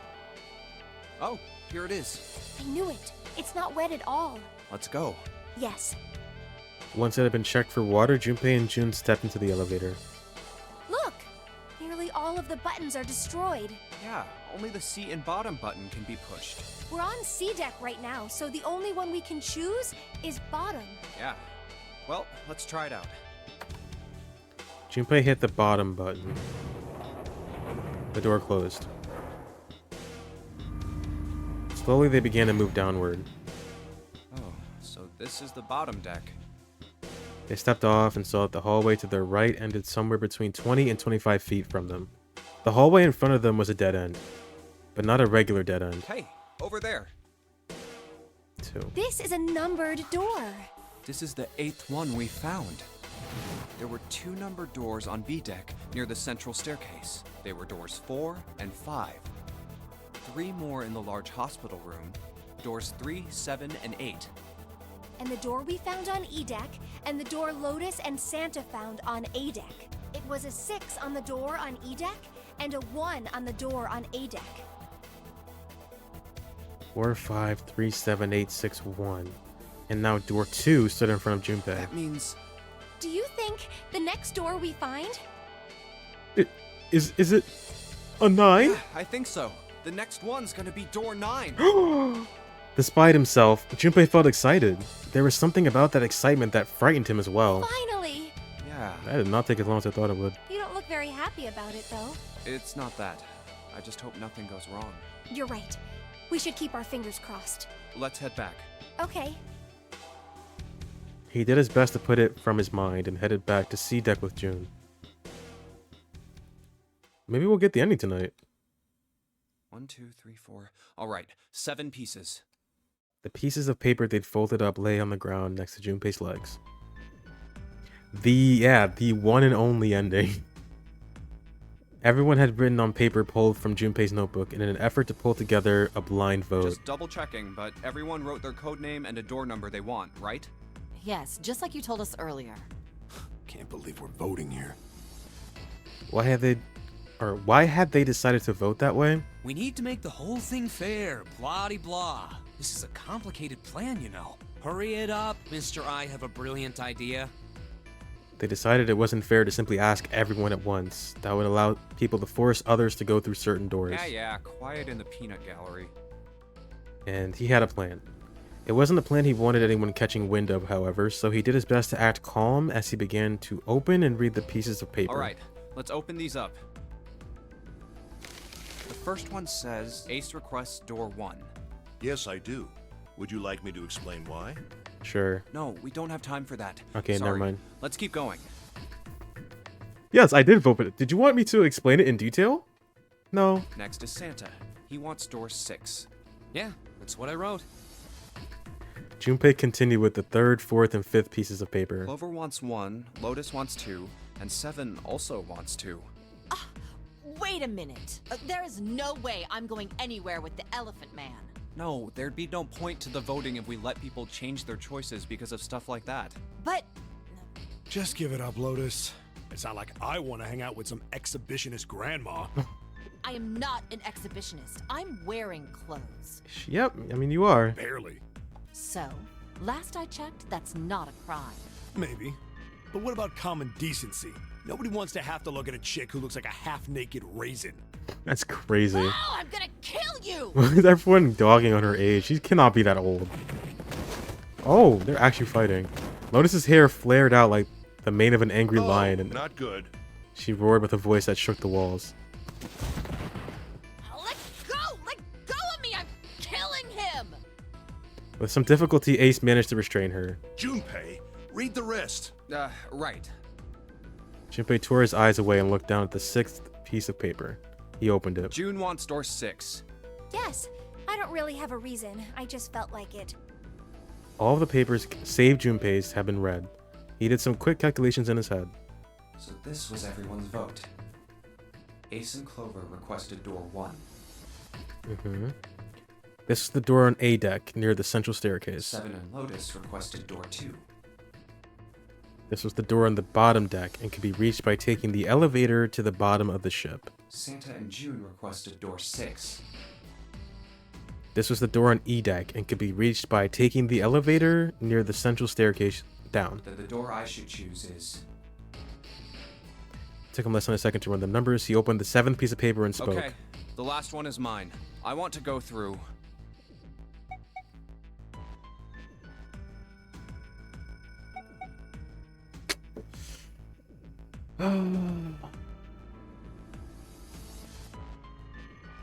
Ace and Clover here.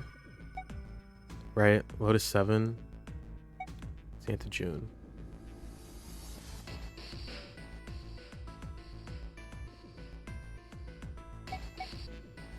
Let's just keep it going with Santa. Or I guess I should say June.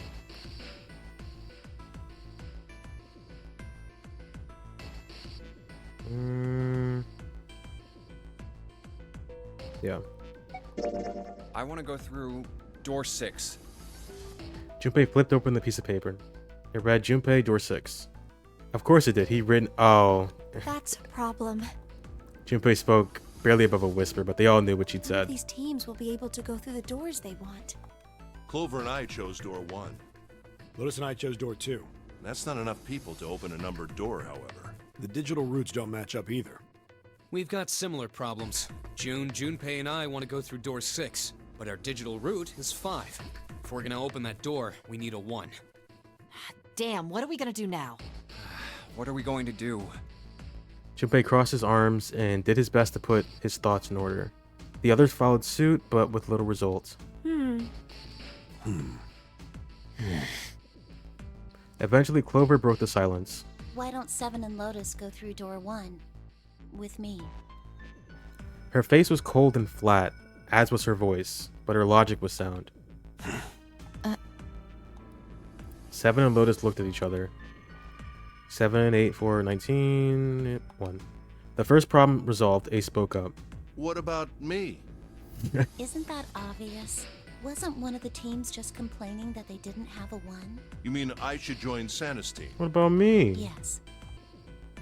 Clover nodded, her face still cold and emotionless.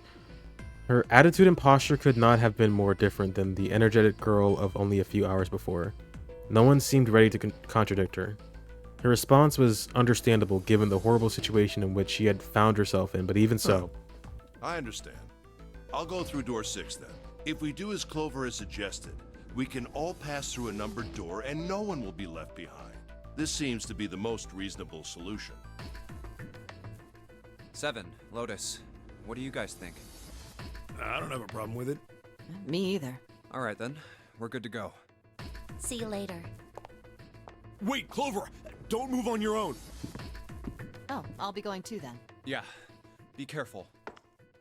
We should get going as well. At last, Junpei and the other 6 had managed to separate themselves into 2 teams. Clover, Seven, and Lotus headed to A deck, where door 1 was, near the main staircase. Junpei, June, Ace, and Santa, however, took the elevator to E deck.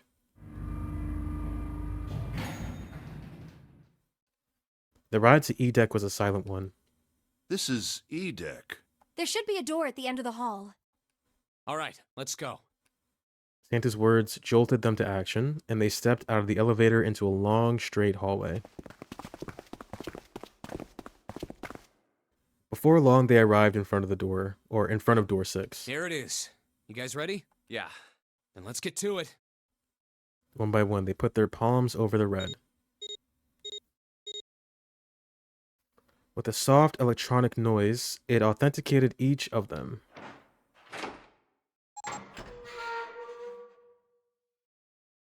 The door opened, and all at once the 4 of them leapt through it. Hey, I found it! It's right there! Fortunately, the dead was located easily enough. This one had been placed quite close to the door they'd entered through.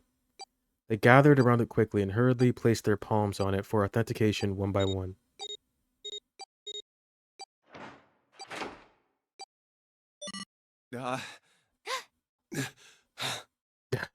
It stopped. Yes, it stopped. The countdown had ceased, but Junpei's heart was still pounding in his chest like a frantic, thunderous drum. It felt as though it might shake itself up and out of his throat. Whew. I don't believe I'll ever get used to that. I'm not sure it's something I'd want to get used to. We should finish this game before imminent death becomes a normal thing. You got that right. Once I'm out of this hellhole, I'm taking a nice long vacation. I agree. With that, the doom and gloom before them, or from before, was done and the mood turned somewhat lighter. All right, let's go. With that attempt at good humor, Junpei took a deep breath and began to walk. What do you got this time? He jogged down the stairs at the end of the hallway and found himself staring at a large door. This door looks heavy. But it's not locked. I'm opening it. He took hold of the bar that served as its doorknob and shoved it down. The room beyond stopped him in his tracks. It was gargantuan and made entirely of metal, none of the accents of wood or tile he'd seen in the rest of the ship. This room was purely functional, but utterly tremendous. Whoa, what the hell is this? Santa got out a few words before awe stole the rest of them. The rest were too stunned to offer anything more than gasps. This has to be the biggest room so far. The ceiling is pretty high, too. Huh.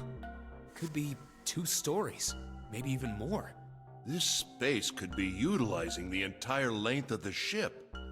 What's that huge Kamaboko-looking building in the middle? Kamaboko. June pointed to the massive building in the center. Kamaboko? Well, I guess that's as good of a description of it as any. Junpei and the others were standing on scaffolding that crisscrossed the whole area. The proper term was catwalk, Junpei thought, although that didn't seem particularly I important. see stairs, so we may as well head over to them. Yeah, but this section's barely wide enough to fit 1 person. You're right. Nearby was a long iron staircase that made its way, eventually, to the floor beneath them. Whoa, you can't even tell the shape when you're this close. Let's check out the other side, too. They moved around toward the opposite side of the massive building, following the catwalk. They hadn't said much as they walked, but as they approached the building, Ace suddenly spoke up. This looks to be the steam engine room. The steam engine room? Yes, that thing that looks like a cross-section of a mushroom is the boiler. Do you see the 3 round doors near the bottom? Coal is put into those and burned, which heats the water, producing steam. The same thing that drives a steam engine. This one is simply somewhat larger. I see. It doesn't appear to be running right now. The entire room was as silent as the grave. All right, let's split up. Then all of a sudden, Junpei heard a noise behind him. He turned just in time to see June collapse to her knees. Hey, Again? what's wrong? Are you all right? He dashed toward her and wrapped his arm around her shoulders to steady her. Hey, June. It was then that he noticed. Jumpy. You. Oh, you're really warm. Is your fever coming back? Yes. Yes. It probably is. But I'm fine. Please, don't worry about me. Oh my god. Rejection symptoms. We gotta get some blood in her I right just now. need to rest. And I'll be fine. She needs a blood transfusion right fucking now. Her voice was weak and forced, and it said a great deal more than her words did. Okay. Here, sit down. Careful. Junpei carried her to the nearest wall and propped her up against it. She let her head fall back against the wall as if she no longer had the strength to support it, and drew a ragged breath. Thank you. Her eyes were empty, as if she was having trouble focusing them, and even speaking seemed difficult for her. Junpei felt his hand ball itself into a fist and clench tight, his knuckles whitening. He had to find a way out, and quickly. He turned and looked at Ace and Santa in turn. Ace, Santa. Yes. Right. They might not have shared the depth of his emotion, but they certainly shared his concern. All right, let's get started. Hang in there, June. I'm gonna get you out of here real soon. She managed a small nod before leaning back to rest her head on the wall. Oh no. It's so big. I gotta seek a way out, or else she's gonna die. Oh boy, steam engine room. Oh no. Can I like go up the stairs too? Oh yeah. Alright, let's start here. A tunnel. Goes all the way across the ship. I'd say this is probably here to move coal from place to place. It probably comes from over there. And then the belt carries it down the tunnel and out here. So if the conveyor belt was moving, yes, the coal would almost certainly come out here. Understood. This pillar goes up toward the ceiling.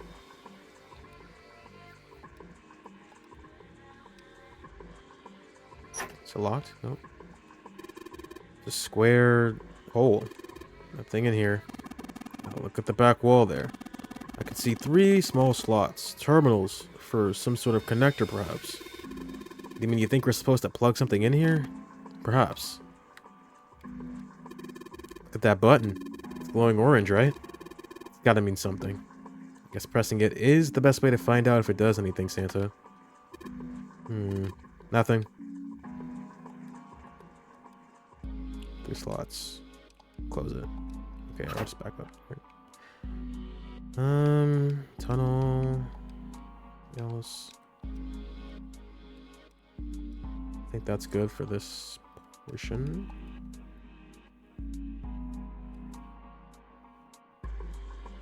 This gear is rusty, but it looks like it'll... Or it looks like it's still pretty sturdy. Golden gear. It doesn't look like it's always golden like this. Well, then I imagine it was prepared especially for this game. Huge golden gear. Looks like there's a door over here in this tunnel.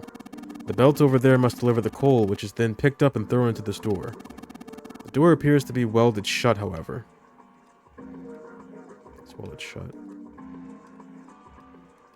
Interesting. This is the huge oven for this boiler. There are 3 open areas in it. Each of the open areas has a gear in it. Oh. Bronze gear. This has to be important. Let's weld it shut. It's a silver gear. Do you think it's made of pure silver? No way. Silver's way too soft to use for a gear. It's gotta be steel or iron gear that's been coated with silver. Ugh. Shouldn't have called it a silver gear then. Shouldn't have gotten your hopes up. Were you thinking you'd haul this thing back? Nah, but I think 7 could probably carry it, don't you? We're not carrying this, bro. Arch tunnel. Oh, there's so much. Wait, did I look over here? No. believe this opening is for fueling the furnace. If we were to put some coal in here and ignite it, then the steam engine might start working. It's certainly possible.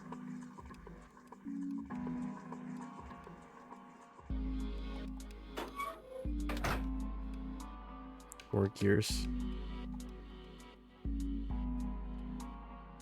Bronze. And then silver at the end. Yep.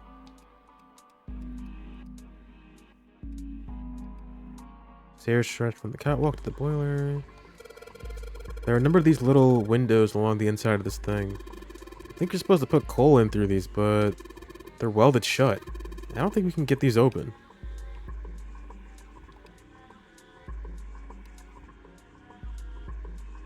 Let's keep going this way. Look, Ace. It's some kind of snowman secret meeting. Those are just bags full of sand. You use them as counterweight when you're lifting something with a pulley system. Man, you're too serious. There's a pair of wooden boxes here. There's nothing in them. Not using this? Okay. What's this? Nothing. Up the stairs we go. What's this? What is this? Given its placement, this must unlock the door to the left. There's a weird indentation on the top of this thing. Do you think that means you have to insert something here? Yes, I would imagine so. 3 circles laid out on top of each other in a triangle. Pick on your door. You think this is... Yes, it looks like the exit. Looks like this door slides up into the ceiling.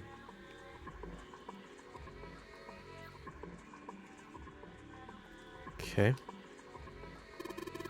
Oh man, Junpei, I can't believe I missed something so important. What's so important? Look at those stairs. Look at them carefully. That gap. That height. That angle. It's perfect. Perfect? Perfect for what? Whatever, just bring Clover here right now. Tell her she needs to walk up and down these stairs. Huh? Clover's not... Oh! Dude, Santa. Fuck you, dude. I don't really get it. Apparently these stairs are perfect for something. Isn't she like a kid? How old is Santa? Let's go up this way.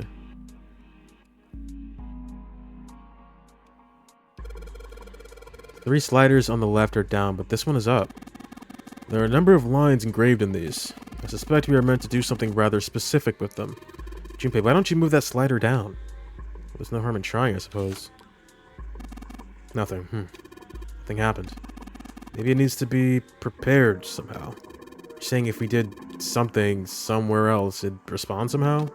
Yes, I suppose that's one way of putting it.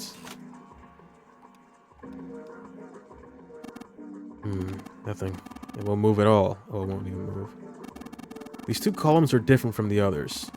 The lights are red. Let's keep going up. Wait. Did I miss something?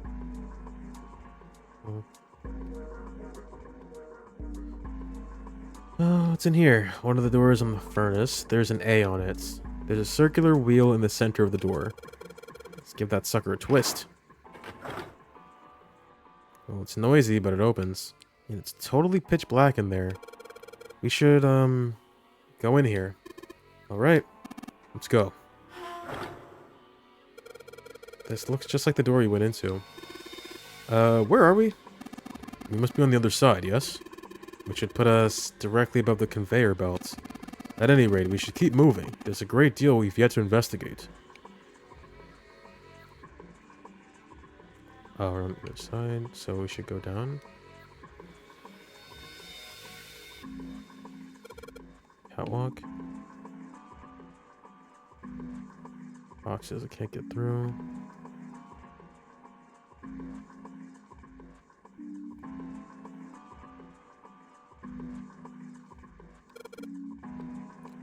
Let me out. Let me out. You want me to push you? Did he say meow? What was that? You want me to push you off her Junpei? No way, meow. You jackass. Wait, what was that? Hold on. How do I do the... Oh, stop. Oh, the cat. Ah, you're so funny. I'm sorry, hold on. I'm trying to find it. There's gotta be a... Wait. Whatever. Meow. This random shit that you have that you have to examine like 5 times. Yeah, to get the secret. I see now. That was the first secret one I got, I think. The stairs back down should be on the other side of these boxes. You have an excellent memory. Use that to draw a map inside your head. That way you won't get lost, so it's too late. That's a hand-operated winch. It's a simple machine used to lift things up and down. You simply turn the wheel to pull up the rope. Junpei, why don't you turn the wheel? The wheel? Alright, let's give this wheel a spin. What? That's weird. I don't feel any resistance. God. Ah, shit. Woo! You got a wheel. Good job, genius. You broke it. I didn't break it. It broke all by itself.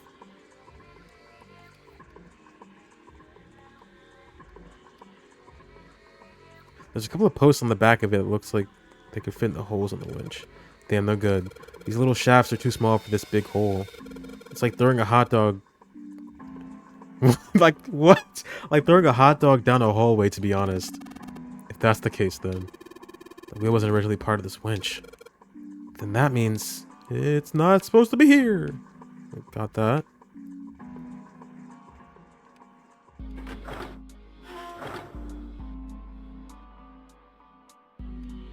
Catwalk. Same scaffolding. Over here? Is this the same place? No wheel to turn. Oh yeah, I've got the wheel I pulled off the other winch, didn't I? Let's see if it fits. There we go. Sweetie, it's a perfect fit. Like they were made for each other. Not shaky at all. Good. I should be able to turn this now. Good work, Junpei. We should be able to haul up the wooden box now. You see? The wooden box. It's under the catwalk. Can you see it? It's hanging from the rope on the winch, isn't it?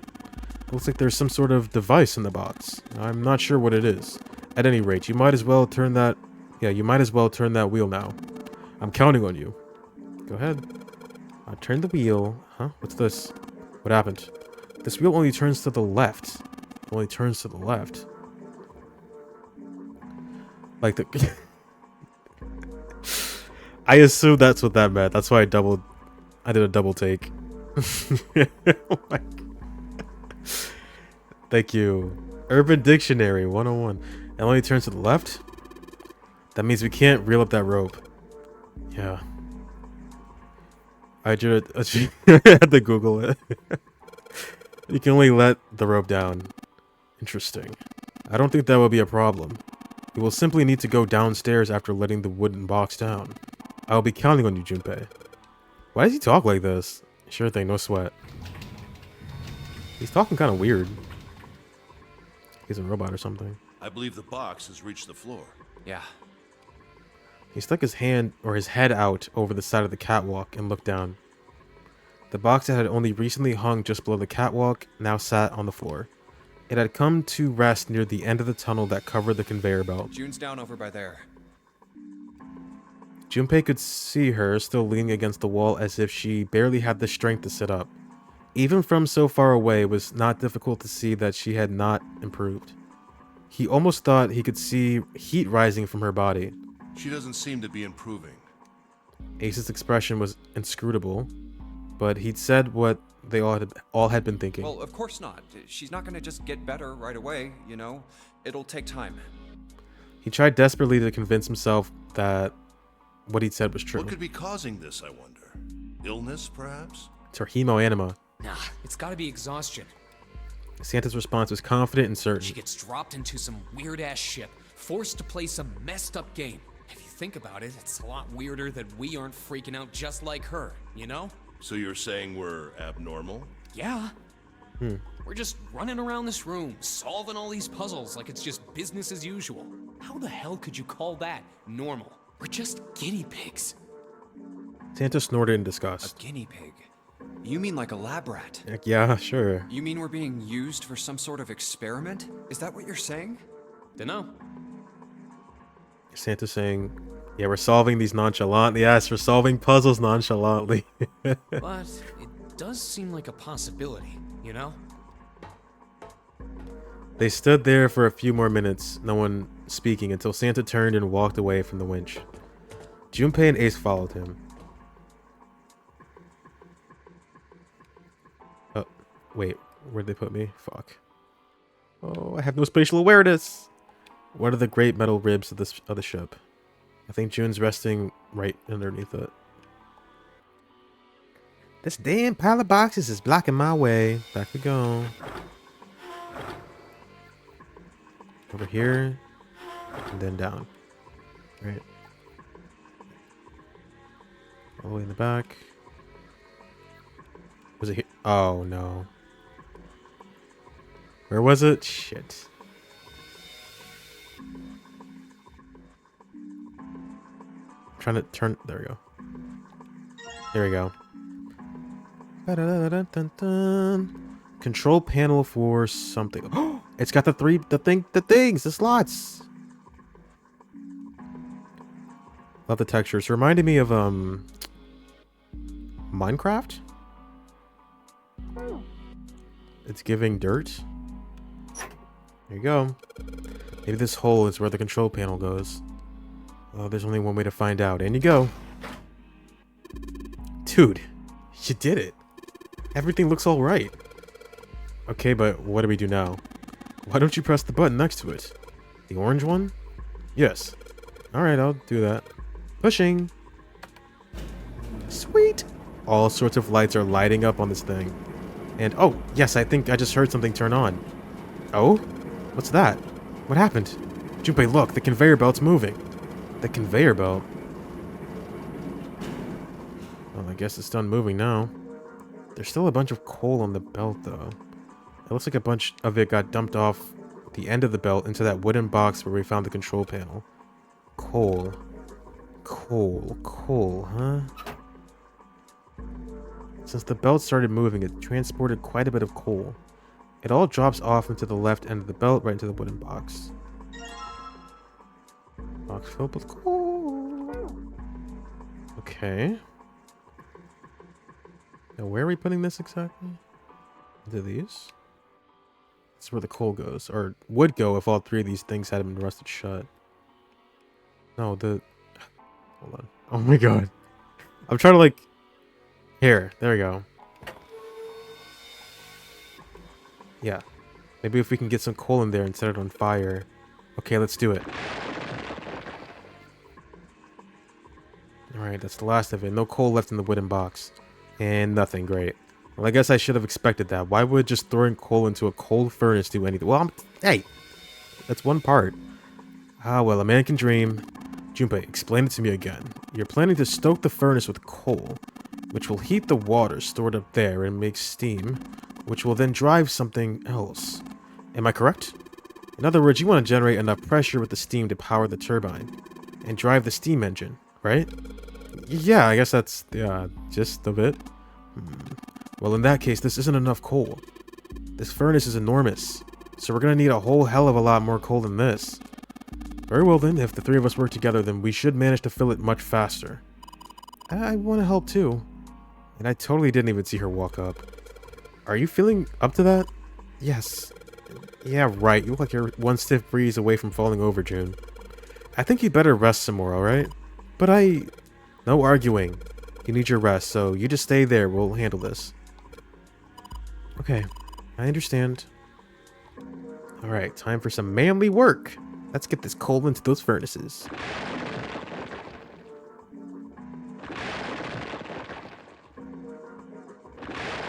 So how's everybody doing? Man, this is a lot of work. Alright, I think this should be sufficient. Alright, now we just gotta light it. Junpei, hand me your matches. What makes you think I have matches? I see. Then how are we gonna light it? Perhaps there's a device nearby that will allow us to remotely ignite the coal. Let's take a look, shall we? Some sort of ignition device, huh? Shit. Did I see one? Is it these? I have a feeling it's important. It's not that. Oh, up here? No, not that. I already looked through those. There's nothing there. Up the stairs. Here we go. It's this. I think it might be... It probably is. I think this is how we might ignite the furnace. That means if we move that thing down... Alright, let's do it. Here we go. Hey, Junpei. Ace, look at this. There's big gears turning under the boiler here.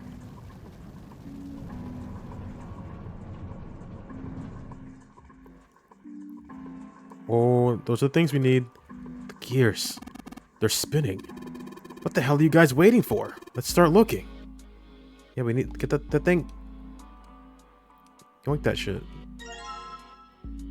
Oh god. We gotta put this in a specific order, don't we? What is this? See a bunch of triangles. Those gears were made just for this game. Like everything else on this ship. Yeah, it was one of them. it was probably Ace. It was probably him. Alright. Gold disc. I'm gonna need the bronze disc. And the silver disc.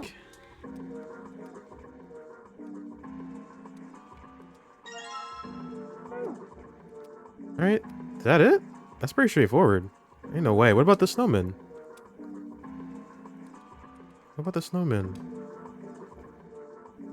What would I do if I owned my very own Titanic replica? First of all, it's never gonna happen. If I did, what I might do is kidnap like 9 people and then force them to do escape rooms. And they have 9 hours to do it.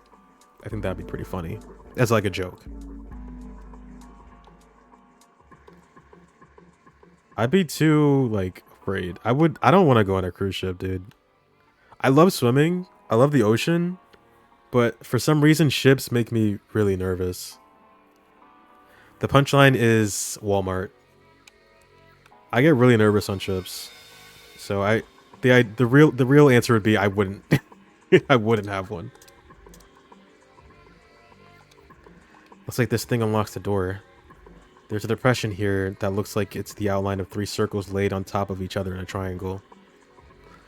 When I was like a kid, like really young, but now I get too seasick.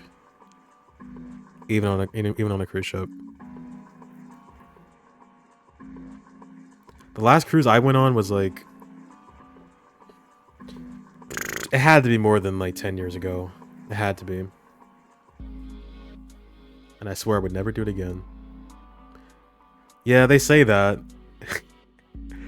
And then I couldn't. And then also, like, obviously the cabins, they have to be very compact. I understand that. It makes sense. It's not only the being on a ship thing, but it's also living in such a small space like that. Had shitty waters the entire time to rock the boat. I think it was, like, pretty normal. I mean, we definitely had moments where it was a little bit more rockier than usual. It was definitely a normal cruise, all things considered, because my entire family that went on it, they were like, fine. It was just me. It was just me that had a problem. But I love to swim. I've swam in the ocean. I can do it. It's not like I'm afraid of the ocean or anything. It's just ships for some reason to get to me. There's a depression here that looks like it's the outline of 3 circles laid on top of each other in a triangle. But I also haven't been on one of the skill issue. Shut up. Skill issue. I haven't been on one in a while, so maybe, you know what, fuck it. You ever see those videos of the entire room tilting and the furniture going everywhere? No, I have not. Skill issue. I'm sure that would make me feel sick if I saw it too. Maybe if we put those 3 discs we found into this thing. Well, there's only one way to find out. Let's stick them in. You've seen pics of the pool? Oh, the videos? Huh? That's odd. Nothing's happening. Maybe you're, I don't know, putting them in the wrong places? Perhaps you have them facing the wrong directions. Perhaps you should rotate the discs to make some of the lines connect to one another? Well, no harm in trying. Oh, God.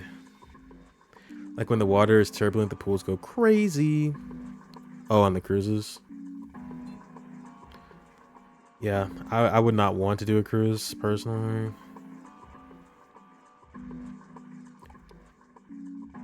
You just click to rotate to a certain amount. When the white arrow is clicked, the discs are switched. Please note that when the discs are switched, the angles for the discs are reset. Oh no. Wait. Oh, I think I know what we're doing. Alright. No. I'm assuming the red ones are lining up here.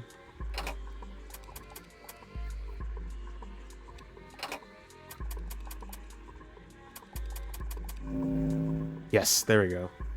I was worried about that one. We're good. The red lines on these discs. I think maybe. Yeah. I think maybe I can make a star polygon with these.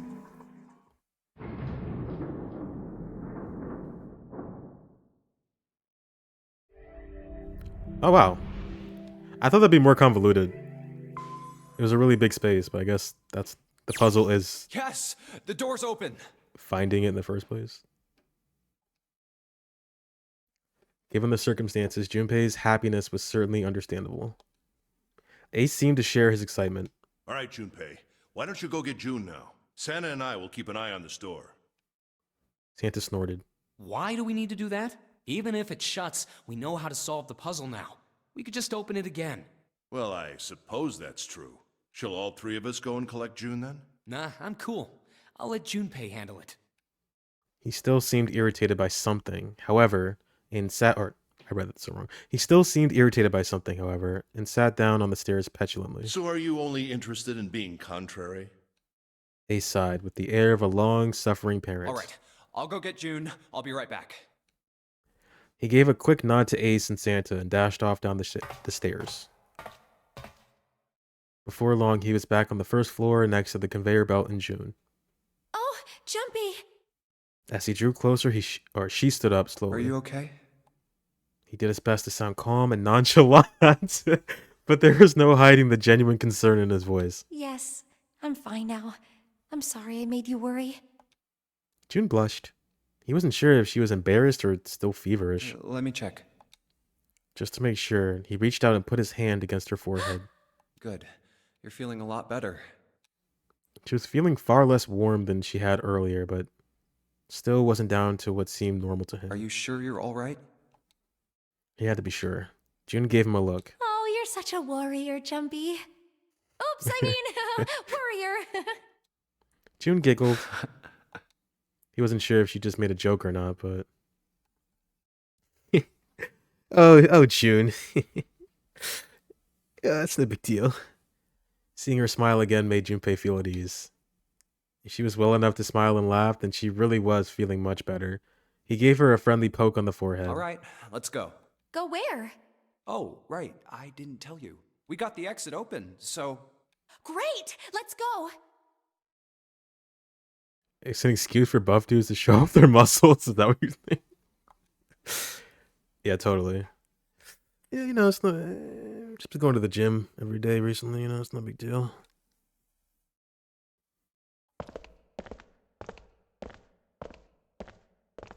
Quick flex on the way to the head. They headed back to the exit, but on their way they found... Did they lock us in? Oh, it's... Santa? Santa was sitting on the stairs. He was, however, holding something in his right hand and staring at it with a strange expression. Junpei and June slowed down and finally stopped in front of him. What are you looking at? Santa answered without looking up, his voice quiet. It's a photo. It's my sister. Sister? Santa, you've got a sister? Santa simply nodded. Yeah. Kid was cute as a button. Uh-oh, was? June cocked her head, confused. She was only about an inch tall then? You're not funny. Santa glared at her. Oh, sorry. She's probably dead, girl. I guess an inch is a little large for a button. Probably more like a half inch. Santa didn't smile or laugh. Sorry. Why are you looking at it? He simply turned back to his picture and spoke. I was her Santa Claus. What? Wait, what? This sudden revelation took Junpei by... I almost called him Jumpy. Junpei by surprise. He had no idea what Santa meant. He glanced at June, who shook her head. She didn't know either. Have you ever heard the story of the two Santa Clauses? No? It goes that a long time ago, there were two Santas. One of them wore white, and the other one wore black. The white Santa gave presents to good kids, and the black Santa played tricks on bad kids. They went on like that for a while, but eventually the black Santa's tricks started to get worse and worse. Pretty soon, the white Santa couldn't stand it anymore, and he stabbed the black Santa to death. What? When he stabbed the other Santa, the white Santa got blood all over his clothes, and that's why, these days, his clothes are red. You could say that red is all that's left of the black Santa. What? What? Junpei was staring at Santa, sadness plain on her face. What the fuck kind of story is that? He I continued. wonder which Santa I am. The white Santa or the black Santa? Huh. Oh.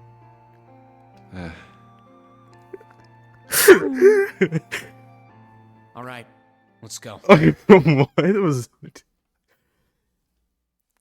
Inside of you are two kinds of people. A white person and a black person. Which one am I? Santa stood up suddenly, his downcast demeanor gone. He shoved his black Santa. He shoved the picture back in his pocket. And then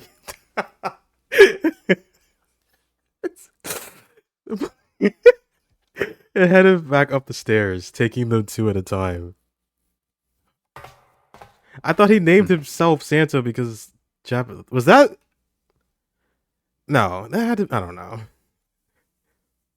I thought it was like based off Son. Like he said it was 3.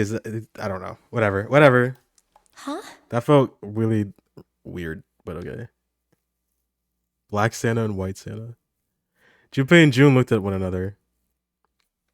There was nothing they could think. He did, yeah. Where does the ta come into it? The san ta? Where does that? Because we're just calling him Santa like he's Santa Claus. There was nothing they could think of to say, so he lost his sister. Hey, what are you two doing? Let's get moving, come on! So now does this make it less of a weird translation thing? I guess? That kind of threw me for a loop. I didn't expect him to start talking about two Santa Clauses.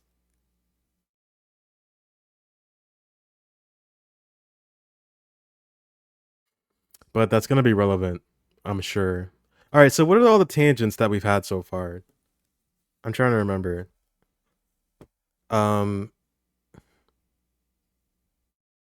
Is that real? I've never heard of that. What, the Black Santa? I don't know. I don't think it is. That's why I was laughing. Oh, you're right. There was a two Santa movie. I don't remember which one it was. I don't think that's like a real like story though. I think that's like a real story. We've had the Santa tangent. We had the Ice. I remember the Ice 9 last time. Maybe it might be a Japanese thing. I doubt it though. I do know. Yeah, I know about that. The EKFC. It must be good as hell over there, because like, why KFC of all things?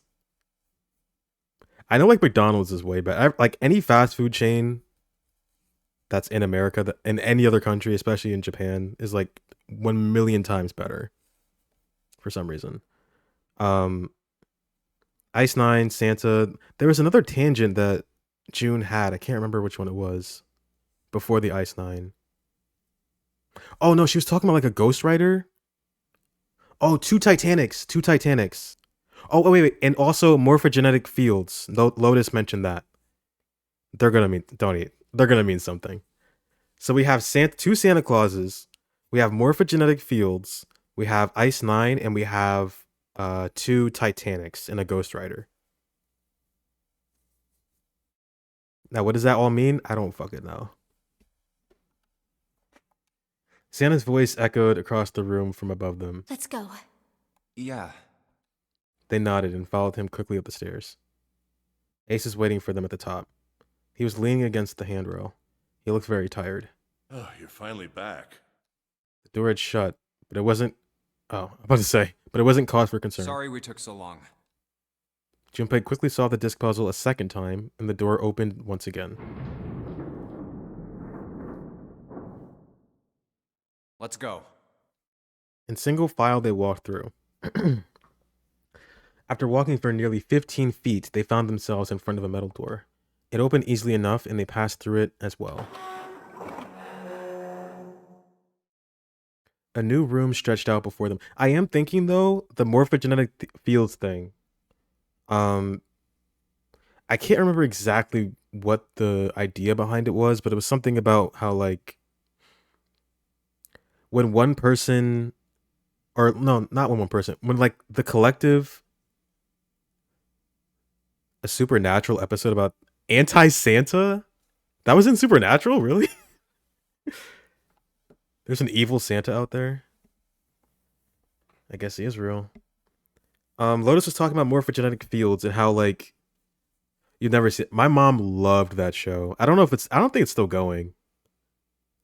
They put Slenderman? Okay, they were running out of shit then. They were running out of ideas. Slenderman? That's crazy.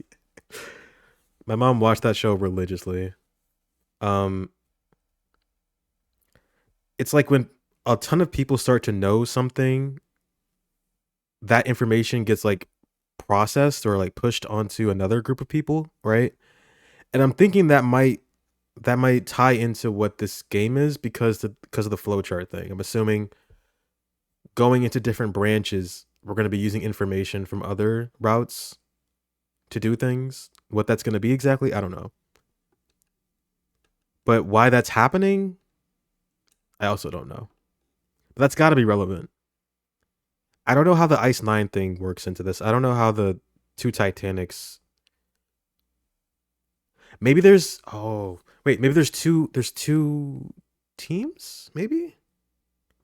There's another group doing the same thing that we're doing. There is I know there's a second game, but it's like a sequel, right? So it's probably after this. I don't know. We'll have to see. New room. Another escape room? Yep. Huh. Maybe not. Is this a warehouse? No, I believe this is the cargo room. This must be where they store all of this vessel's freight. There's three of them. Don't worry, I saw that. I wish my bot could allow that.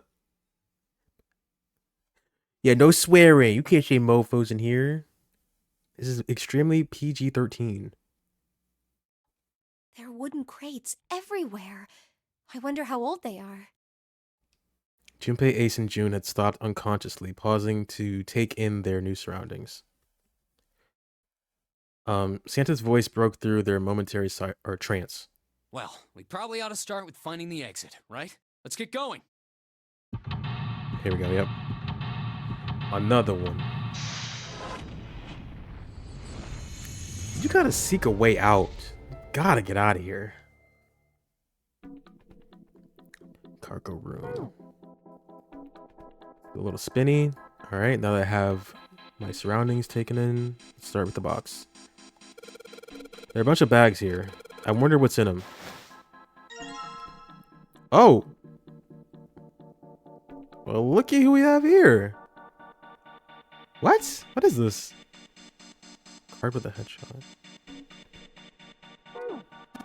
What's that? It's a card. It has a headshot on it.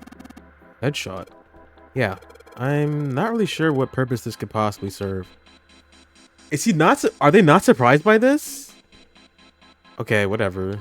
They don't even care. These crates are a little smaller than the others. Examine. Oh, oops. Hold on. Oh, he's talking. They look like they're the children of the other crates. What? Junpei, that sounds like some sort of fairy tale. Really? I don't know, man. You ever think about how crates would reproduce? Doesn't sound like a fairy tale to me. Okay. Where's my thingies? There we go. Oh, there we go. A card with the 9th man's face printed on it.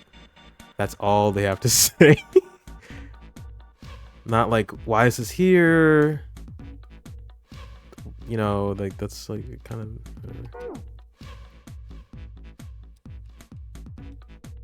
No, let's not move on yet. These crates are quite large. They seem to be tied to one another with sturdy straps. A box. There's nothing inside.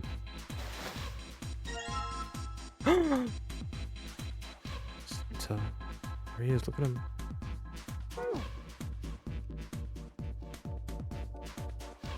A box.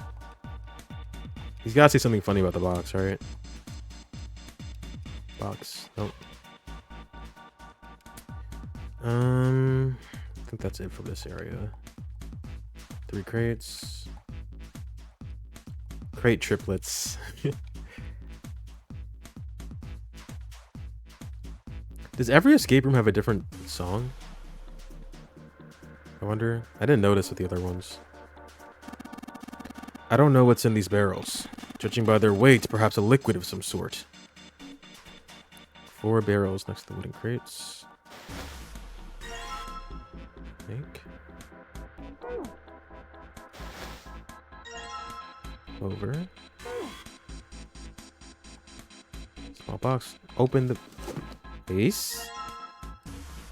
What is going on here? Did I get this one too? Oh. Oh, no, I didn't. We'll have to look at that. Oh.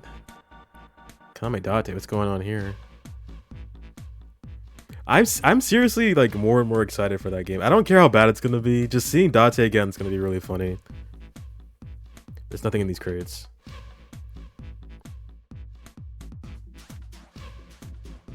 Oh. And I'm also realizing in I the Somnium files, when you start a Somnium, like when you're looking around, the sound effect, it's the same one as in this game, right? I just not put 2 and 2 together. It's like the exact same sound effect. The do-doom, do-doom thing. If it's not the same, it's very similar, at least. These stairs, they go up 3 stories. What are you waiting for, Junpei? Whatever, I'm going. This is the only door here, except for the one we just came in through. Then this is the exit. Oh shit, Sherlock. Of course it's locked. Is it an electronic lock? No, just a keyhole right under the doorknob. So to open this door, we've got to find the key that fits that keyhole. Yeah. Here we go. What's going on here? Monitor's off. We've got a green switch here, and a red one, and some kind of lever. None of them seem to do anything, though. Maybe the power's off? Yeah, maybe. There's a single green light on the bottom, though. That means... Several lights here. Numbers 1 to 9? Only the light with a 9 on it is lit. Oh, I skipped it. Can I put this in here? There's 6 holes here. They look like jacks for a headphone cable. Jacks, huh? Then maybe if you put something in them. Yeah, something might happen. It looks like it's covering something. It's like some kind of little shutter. Maybe it'll open if we do something. What's gonna come out of it if it does open? Yeah, like I know that. Control panel. It's not powered. Metal plate or panel over the outside of the window. Scaffolding. Handrail. Okay, I don't think I can do anything here yet. I want to go down. Oh, there we go. It's in here. We've searched all the boxes. There's nothing in them. Did I search those? Did not get this one. 7. More numbers. Oh, here we go. Locked. We need to find the key. I have it. I have it. All the boxes have numbers on them. Do they? Oh. Ace bent down and picked up something that had been sitting next to the box. Junpei, take a look at this. Cards. Yes, I am. And I'm actually having a really good time with it. It feels like, it literally feels like Persona 5 again. Obviously, the gameplay is a little bit less involved. But I think it's pretty good. Surprisingly. I didn't think I was going to like it. There's a picture of Lotus on this card. Man, her hair is ridiculous. It's like clay or something. It says the pot to the kettle. They all have something different to say. Hold on. We gotta see this. Snake. That Snake's card? Yeah, I'm not spending money. Right now? No. At least right now, I cannot. Dude, I am very tight on money. It's not cool. I'm gonna F2P it. I might play it a little bit later tonight. I'm definitely gonna play it before I go to sleep because I got to do my dailies. But I did my first roll yesterday, and I got 2 5. I think they're 5 stars. You spent money. That's true. But I feel like this one is not gonna hit EOS like anytime soon. I got On, and I got I forgot her name. She's I think she's Chinese, a Chinese girl, Rin or something. You can never spend money on a gacha again. I'll be the only dude to ever have profited. That is true. That's quite the title to have. Not many people can say that they did that. That is a flex. Is that Snake's card? Yeah, you want to see it? No, that's fine. Why do you... Like a Santa. Man, the guy in this card is one good-looking son of a bitch. Way more class than that other chump. Hey, what's that supposed to mean? Huh? What's your problem? Didn't say I meant you, did I? Shit. Already saw that one. This is Seven's card. If this is supposed to be a trading card, it's not a very good one. This is Clover's card. You know, looking at this photo, she's kind of cute, isn't she? Huh? What's up? Oh, nothing. Nothing at all. Why does her smile make me feel cold? It's Ace's card. You look like some kind of European lord. Oh, my headshot? You want to see it? It's actually a pretty good picture. No, I don't need to see it. In fact, you really ought to get back to our search. But you're a European lord. Alright, let's do this one then. Let's see, hold on. There are some numbered boxes and cards with pictures of all of us. Does that mean we need to collect the cards we don't have? Oh, we need all of them? Really? What is it? There. Nope. I don't think so.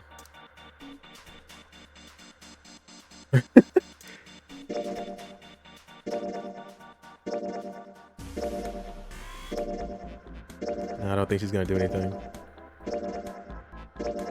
Yeah, no. Womp womp. We gotta get them all first, I guess. Oh, and looky here.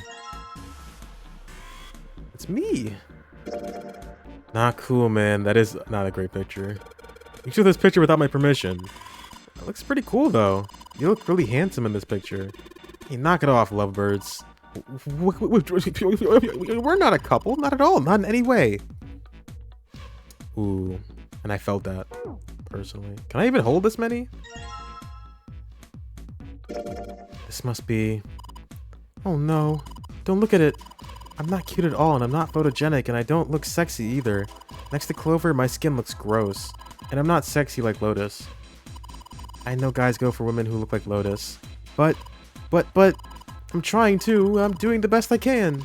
So please don't call me a board or a trash can or a cutting board. What? Wait a minute. I haven't said anything like that. Have I? Are you okay, June? Do we need to have a conversation? Who are you missing? I think that's everybody. We got them all, right? Hold on. Whoever I'm missing, obviously I don't care about.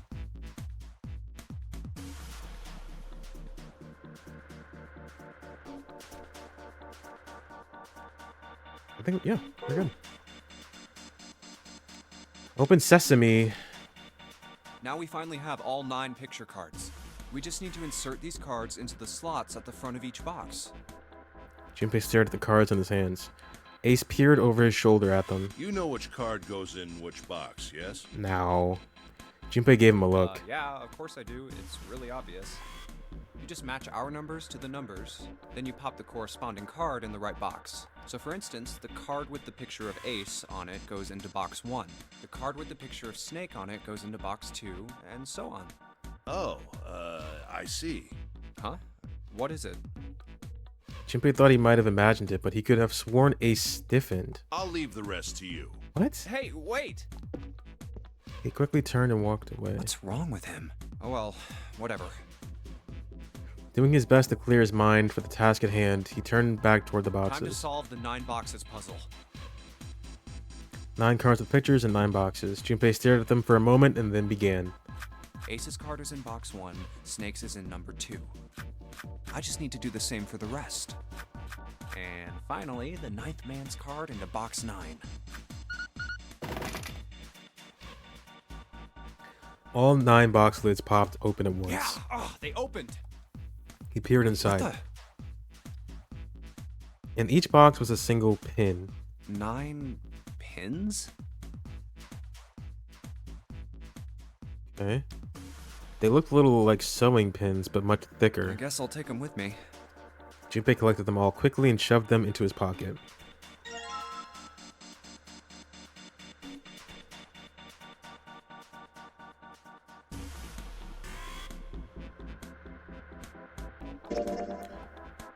Sewing pins. Yep. Okay, that's that. I'm assuming we're using that for whatever's upstairs. What's over here, though? There are 3 crates here, stacked. Oh shit! I just knocked my mouse over. There are 3 crates here, stacked up like stairs. If we climb up there, I think we can get over the fence. Junpei, think you could go take a look at that? Sorry, but no thanks. Why? I've got a bad feeling about it. Pussy. Okay, fine. I'll go. Please be careful, Santa. Yeah, but just in case. Wait, what's he gonna do with that screw? I don't see what throwing a screw at a fence is. Holy shit! Oh! This... Oh, man. There's electricity running through that fence. Looks like it. Then we can't get to the other side. Well, we could jump off those crates, but we wouldn't be able to get back. Jumpy, look at that crate over there. There's something on it, isn't there? Yeah, it looks like a coffin.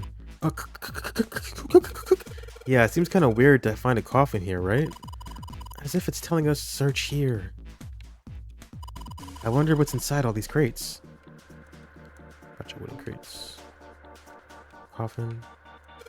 I think we can get over that fence by jumping on those crates. What are you saying, Jumpy? There's a huge electrical current flowing through that fence. If you do that, you won't be able to get back. Well, if I can move some of those crates over here... Are you even sure you can move them? What if they weigh too much? Then what are you going to do? Oh, yeah. I hadn't thought of that.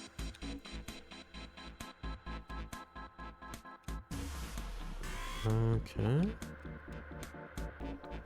Do that. Let's, do whatever this is.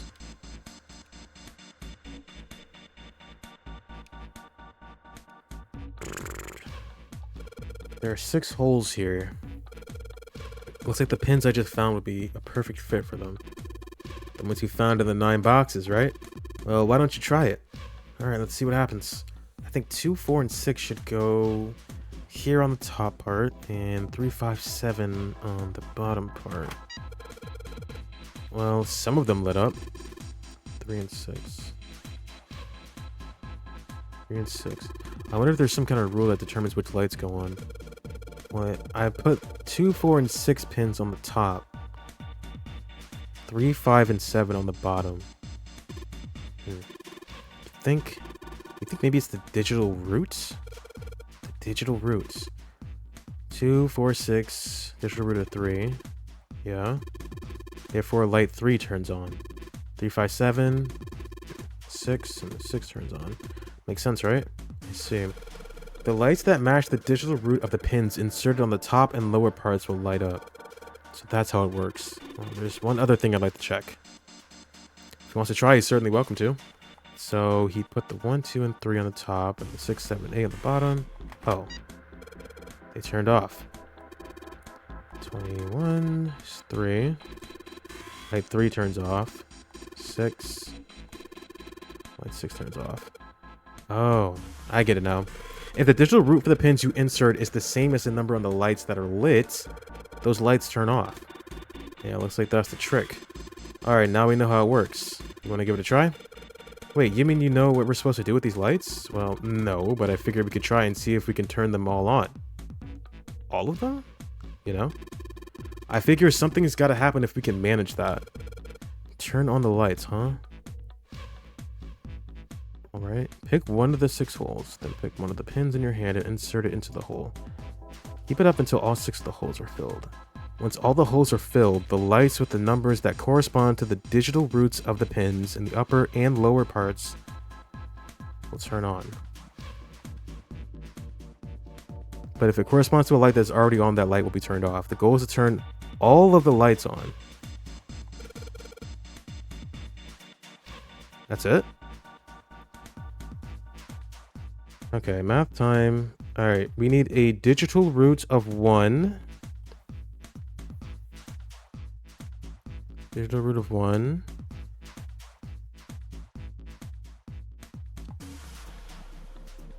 Hello? There you go.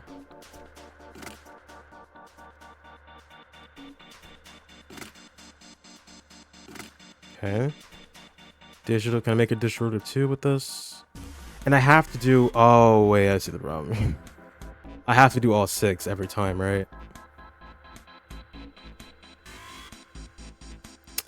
Okay, that complicates things. Hold on.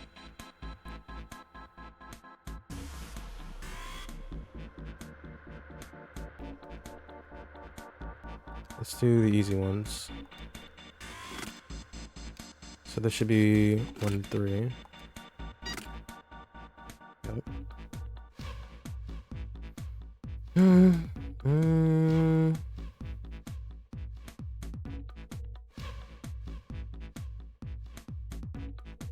2, 4, 5, 6, 7, 8.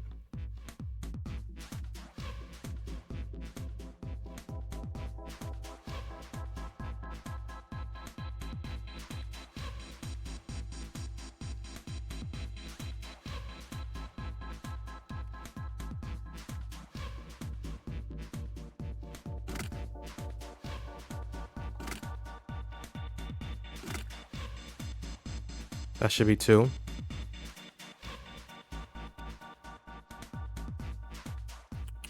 Do 9.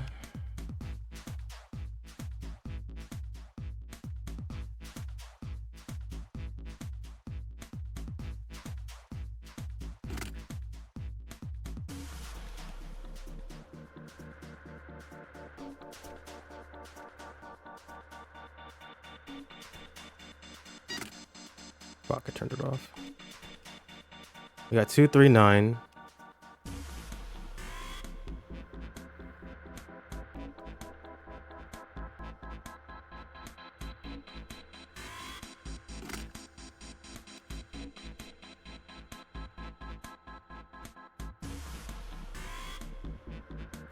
The fact that we have to do all 6 is gonna make this a problem.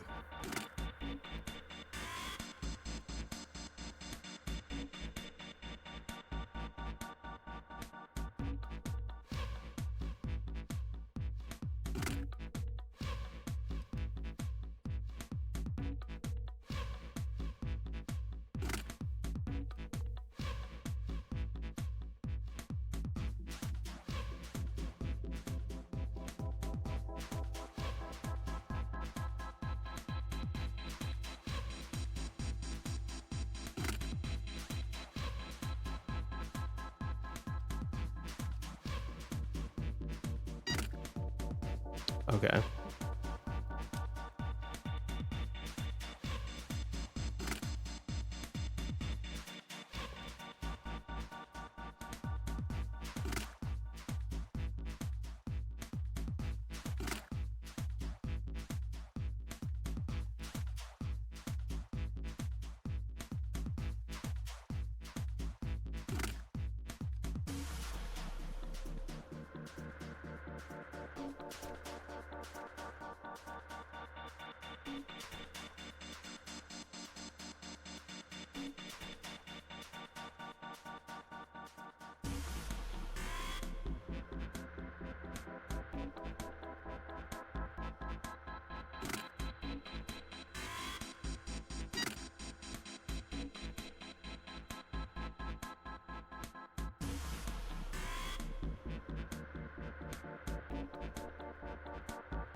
Two, 6, 7, 8. But we're gonna turn something off, so I gotta turn it off now because we have to do 2 every time.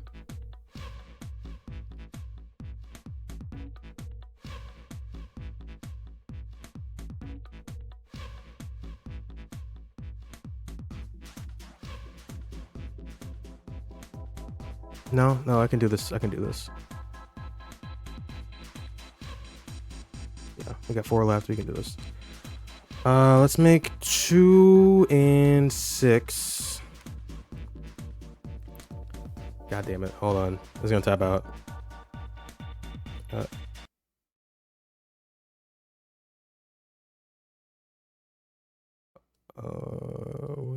Wait.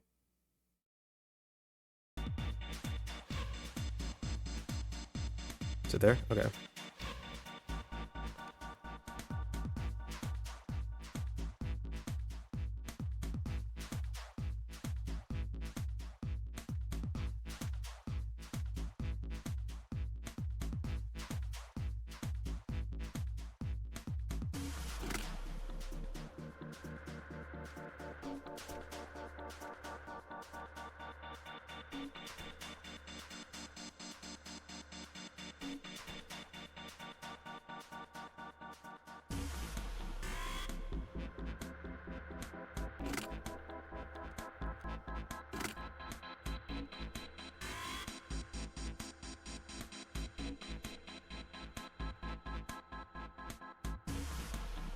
This should be 6, right? Yeah. 7 and 8.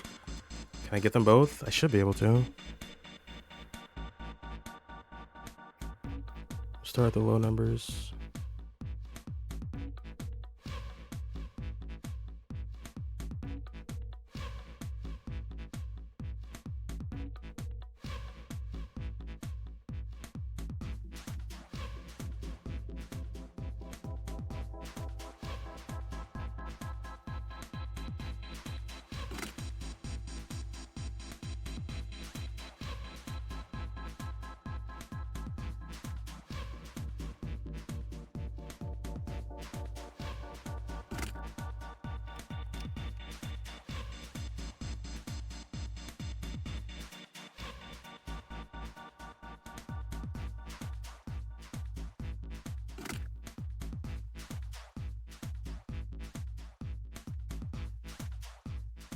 Please don't fuck this up. 8.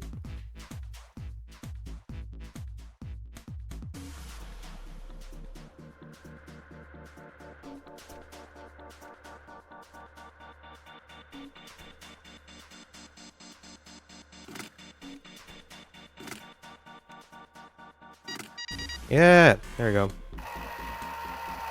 All the lights are on and the shutters opened up. Hey, does that mean... Yeah, we gotta do it. What? We gotta do it again? Yeah, I thought I was doing so well. Okay, so now we've got 9 holes. There's an F above them. I don't know what the F means, but I do know one thing. What's that? This time there are 9 holes. So we need to insert 9 pins. Man, that's boring. Why don't you just try it, alright? F? Just do it in order.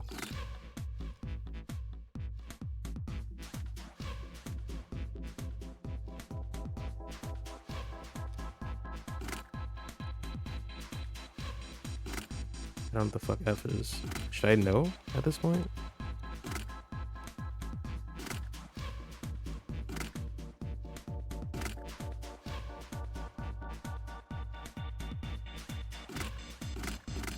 There it is, not it.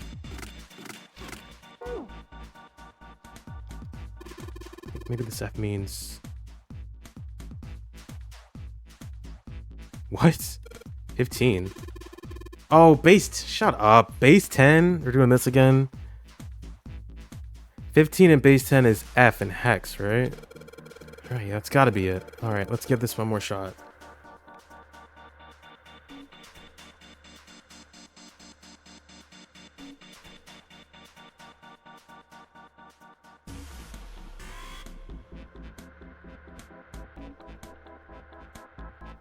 What? Oh, are we making 15 across all of them? Is that even possible?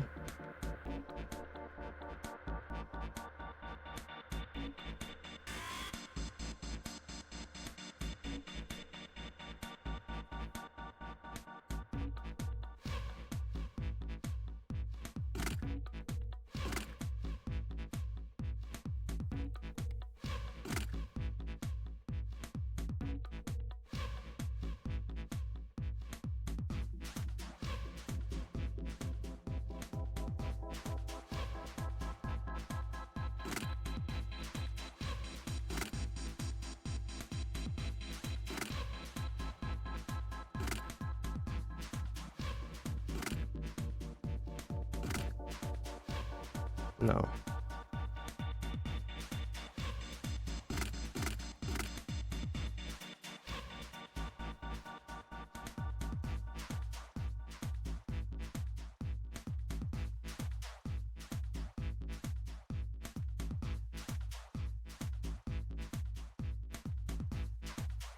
Hold on, let me see what else he says.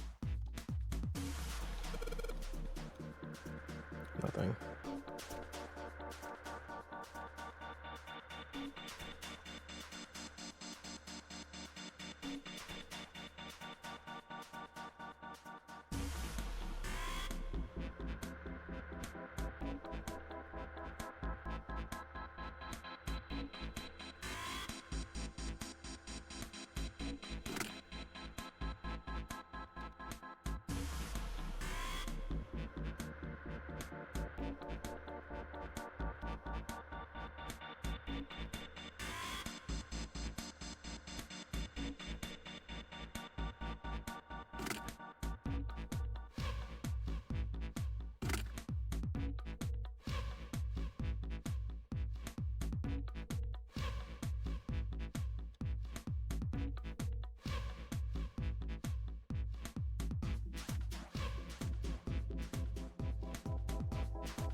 Oh shit, see, I knew he was gonna do this. Needs to add up to 15.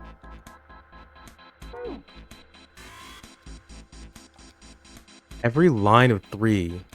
That's what I thought. It needs to add up to 15. I definitely added up wrong then. Every line of 3 needs to add up to 15. This is the easy one to do.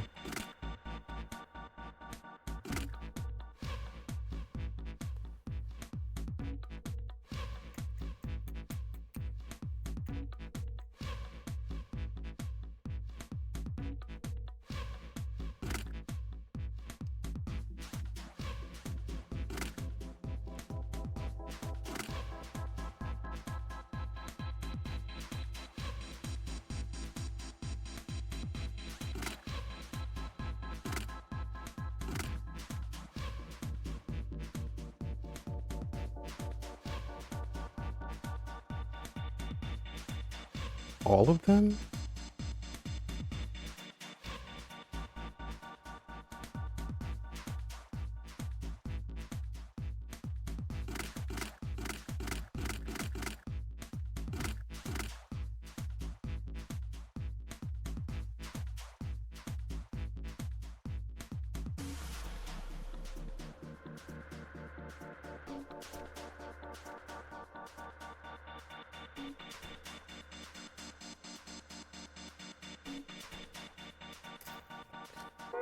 Oh boy. Junpei, do you know the sum of 10 plus 5? Yeah, it's 15. Do you really think I'm that much of an idiot? Alright, so what are the sums of 1 plus 9, 2 plus 8, 3 plus 7, and 4 plus 6? They're all 10. So if you put the 5 in the middle, what's the sum going to be for each of those? Well, if they're 10 right now... Yeah, I think you've got it. I'll just let you figure the rest out.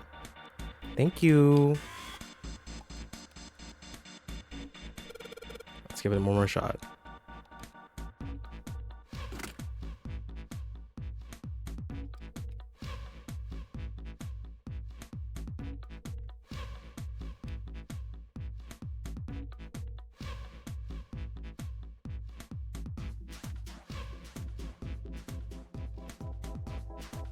Even with the scent, I still forgot it.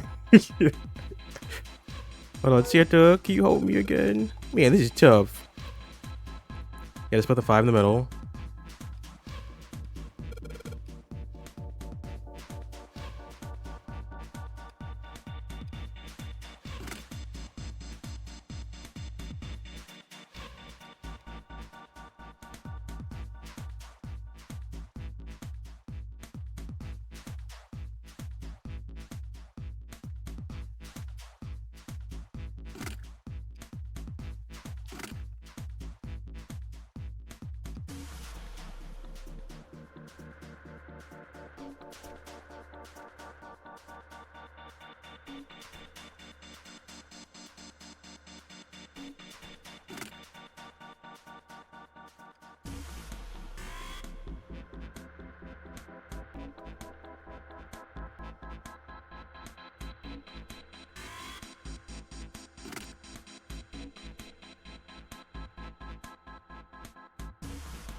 Wait, what?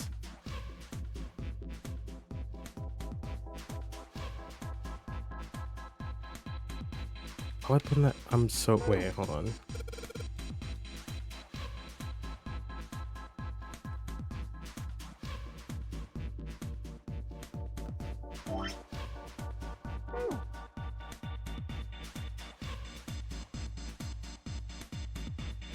How do I look at the...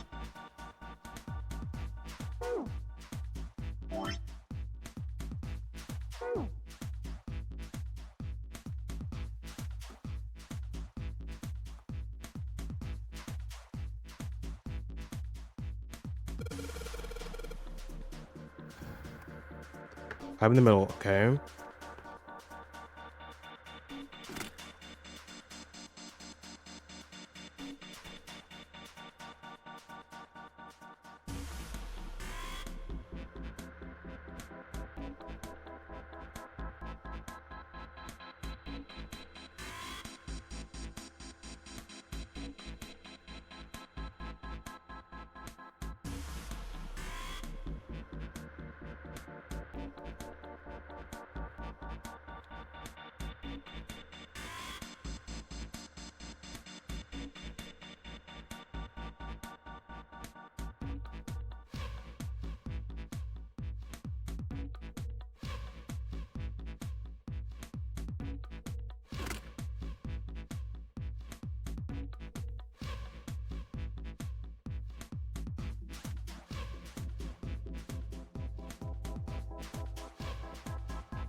That's 14.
This is actually getting me. I can't believe I can't get this.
We don't talk about that.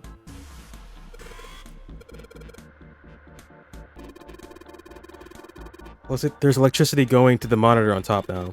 Alright, let's see if we can activate the device on top. A green button, a red button, and a lever. I wonder what these do. I think this might help. What the hell is this? Where did he find this? What is that? Where'd you find it? I found it when you were messing around with the pinholes. Looks like instructions for this thing. According to what it says here, this thing's a remote control for that. That? Yeah, that. What's he put? Oh. That machine over there. Apparently it's called the Pushmaster 5000. Are you serious? Whatever. So what are you supposed to do with the Pushmaster 5000? You see the coffin over on the top of the crates? Yeah. Don't you want to know what the deal is with it? I do. You want to check it out? Yeah. Alright. How do you think we're going to get there? Well, there were some crates on the right side of the fence that someone piled up like stairs. Maybe if we can make a path to the coffin from there. How would we do that? Line up the crates, I guess? Yeah, that sounds about right. I guess this is just another of Zero's puzzles. Yeah. Anyway, let's give it a shot. Looks like the Pushmaster 5000 runs off a battery. So to keep it from using up its energy too fast, it's been programmed so that it'll only start moving once its path has been completely programmed in. Alright. Keep that in mind. Material screen.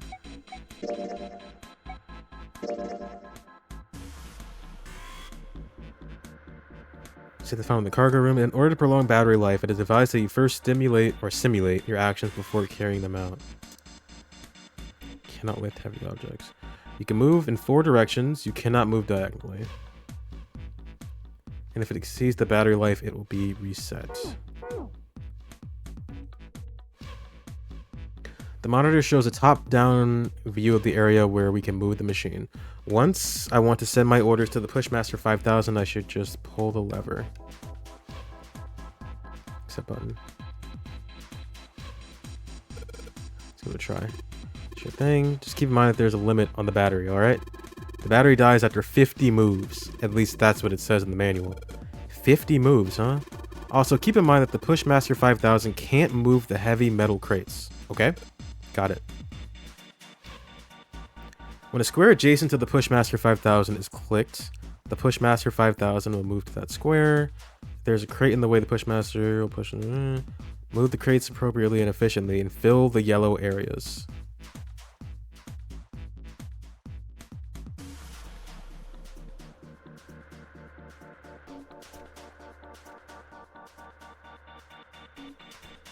Oh, no, wait, what?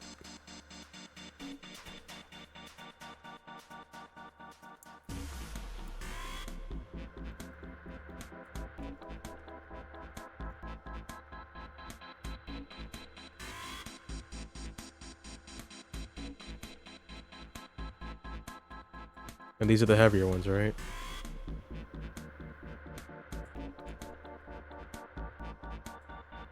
Hold on.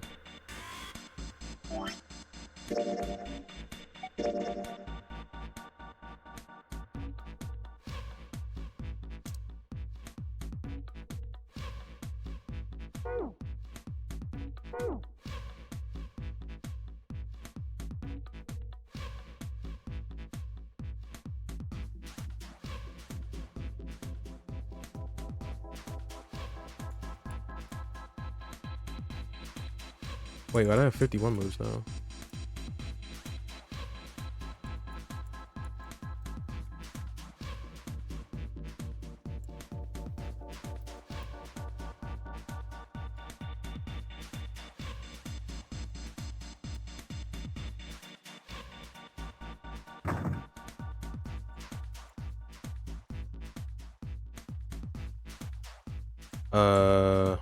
Huh?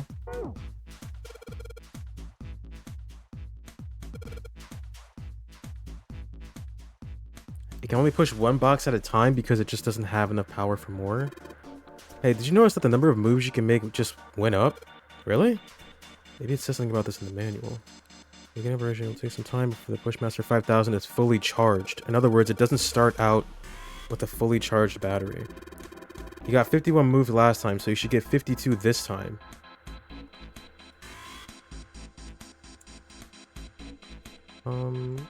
I want to move it. What? Why did that not do that last time?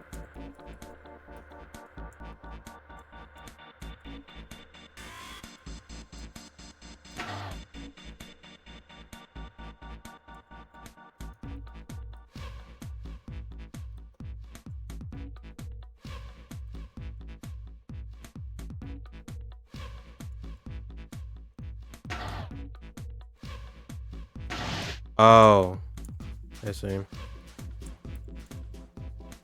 Okay. Wait, reset this.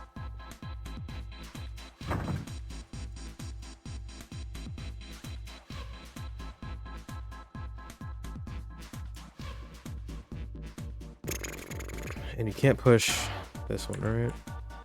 Nope. Only these. Let's go up this way. Or I can't do that.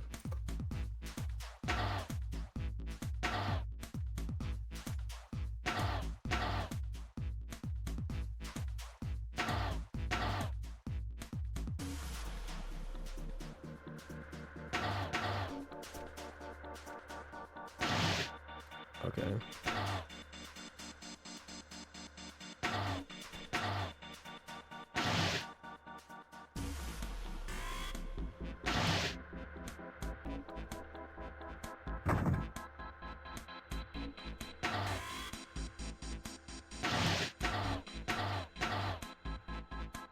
I just push this like this.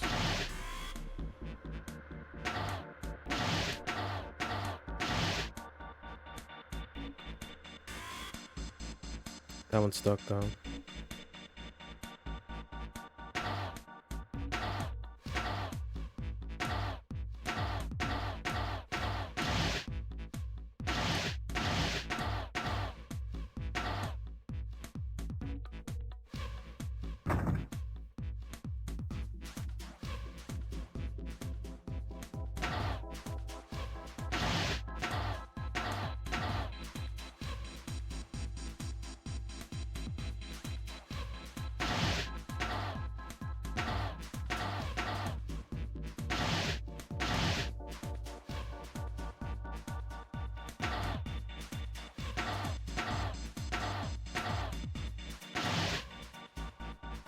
Nope, just fuck myself.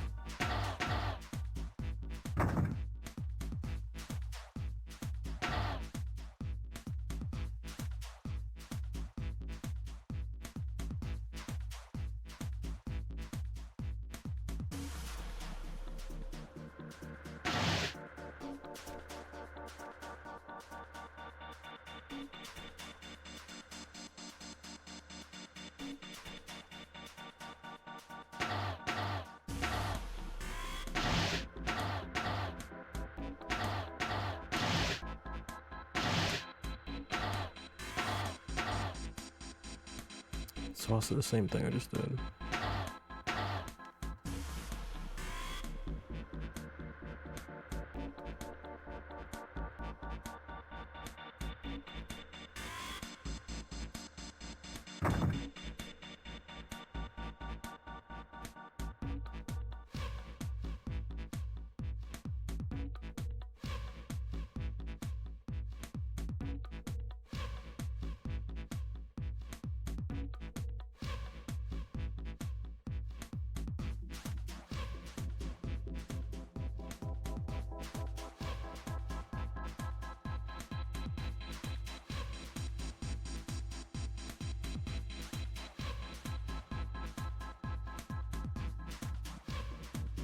I have to push one of these forward. That's really the only option I have.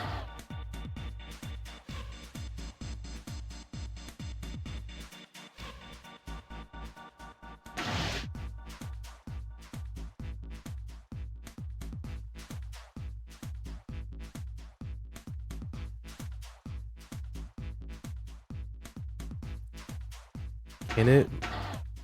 It can, right? You go on the outside like this, yeah.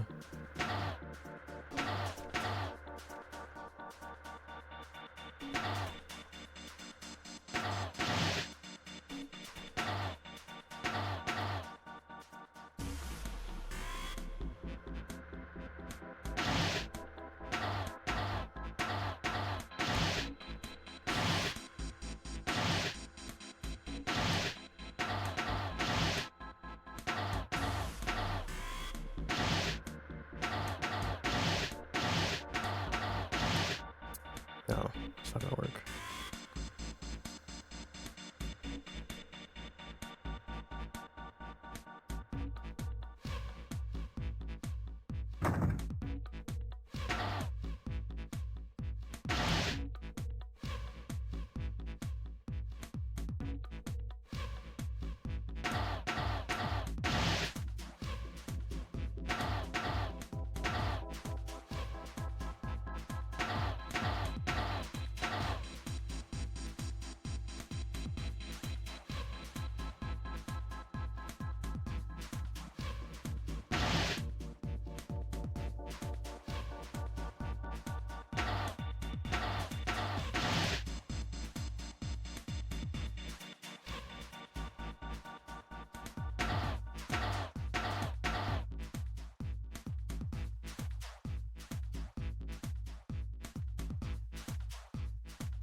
This is the problem.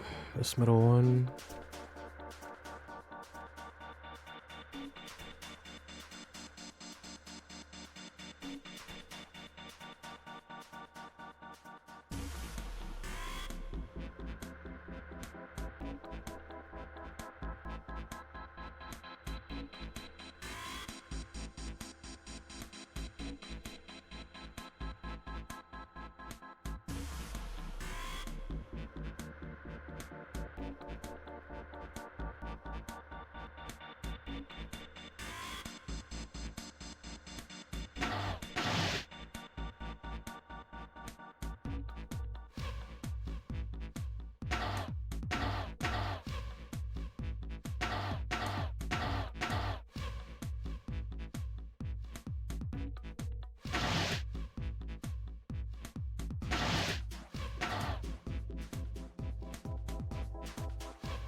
That's not gonna work.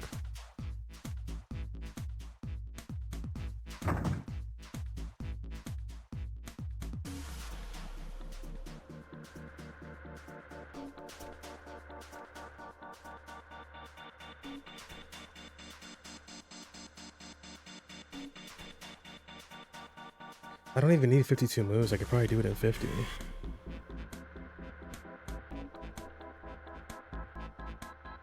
I could get more moves, but is that really gonna change much? One of these goes forward. How do I get one of these? 'Cause once I put it here, I just can't really move it anywhere. Gotta go here somehow.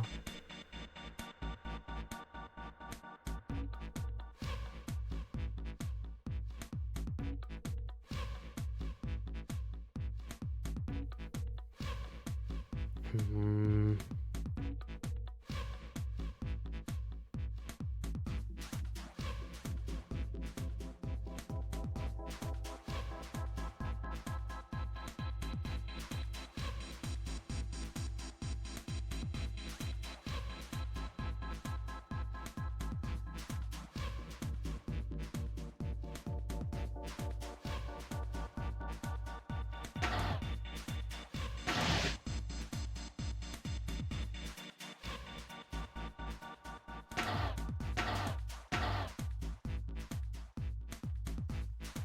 Can't have them stack up. Can't push two at once.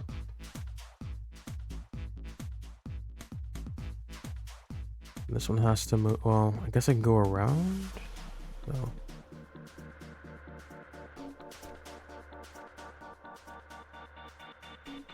Where is this one going?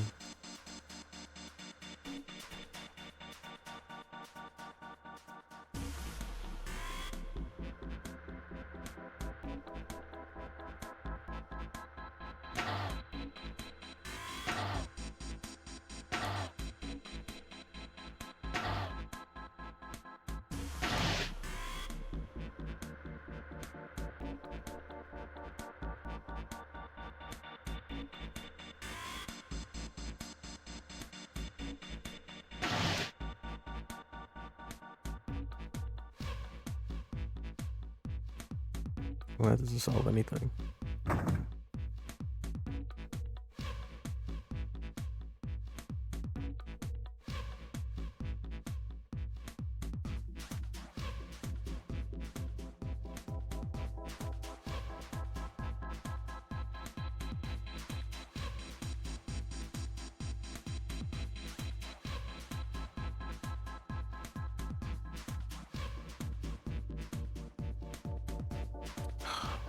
What did I do last time? I was really close to getting it. Move that down, up. That wasn't it. Push that out the way.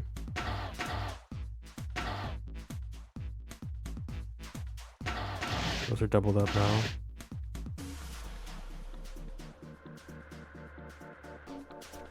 I can't move that either.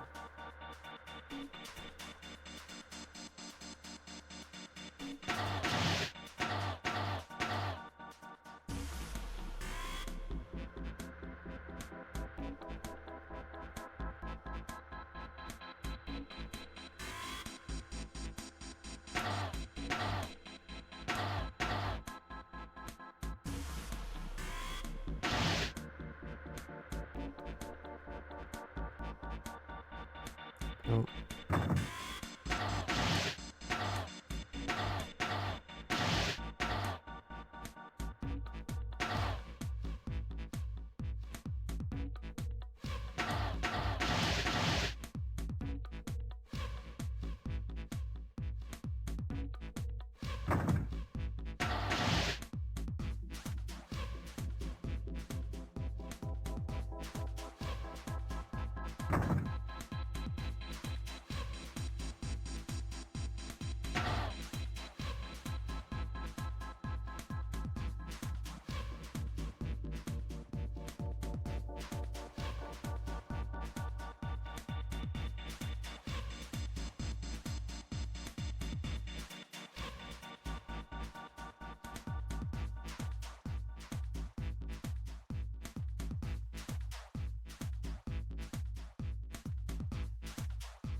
I almost had it that one time.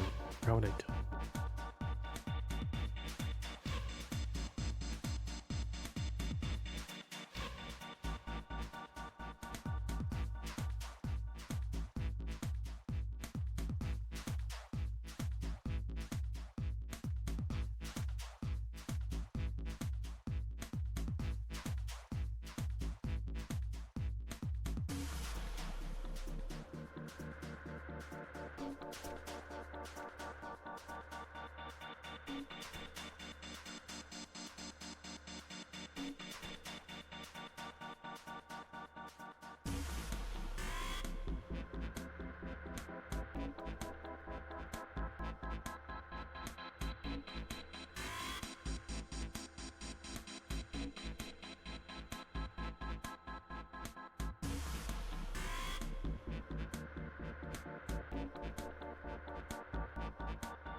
No, it's over here.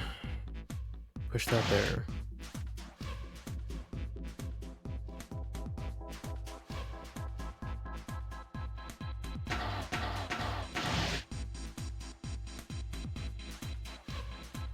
And go around and do this.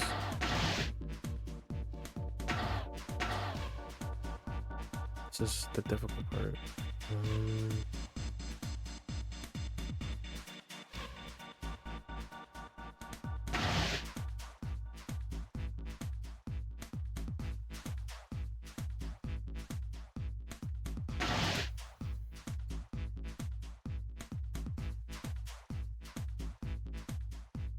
Can't be.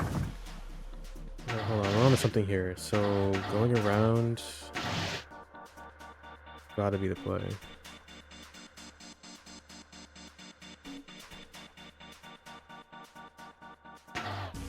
Yeah, because I can do this now.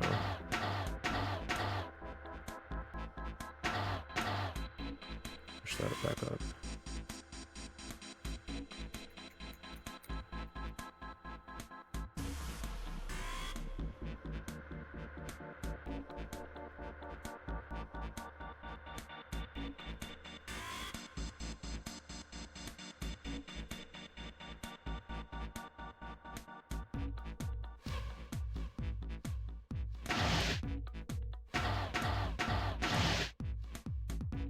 Now we're talking. Hold on. Maybe we're not. Hold on. Oh. This has to go into the square.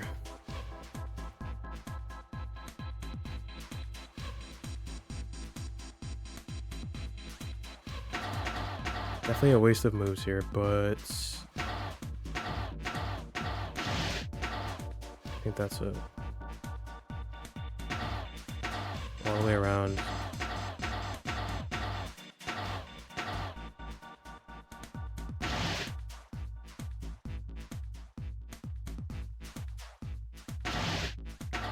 Yeah. Not gonna get it with this, so I might as well just go back. Junpei, you gotta stop being so stingy with your moves. What are you... You've got enough power to get around the whole field at least 3 times. If it gives you that many moves, then you're probably going to have to use quite a few of them, you know? That's what I thought. 50 did seem like a lot. So, push it here. Go around.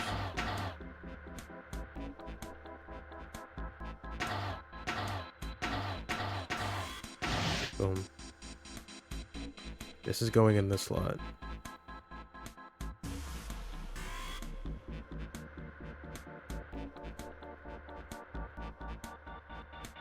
So we're moving this one up.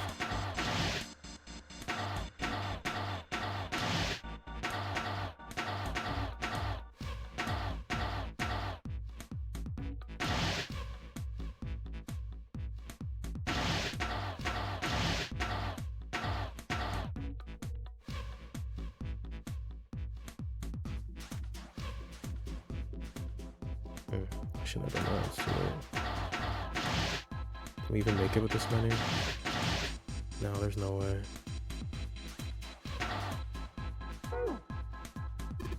Hey, if you go around the field once, you end up moving the crates into a sort of cross shape, right? Sort of being the operative part of that sentence. Yeah, true. I was just thinking, moving those crates into a cross might help us get them where we need to get them. Okay, what do we do after we've done that? I'm not sure what we should do after making a cross with them.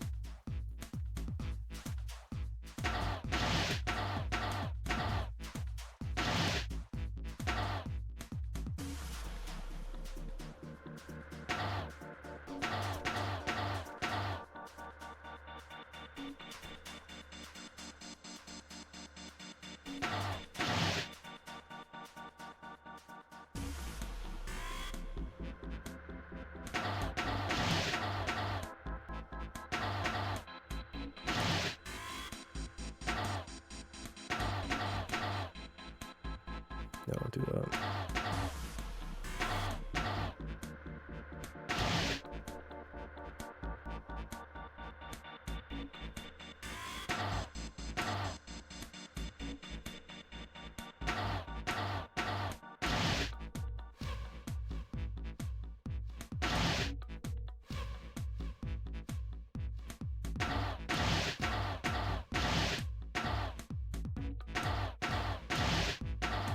Uh-oh, we're having to make it.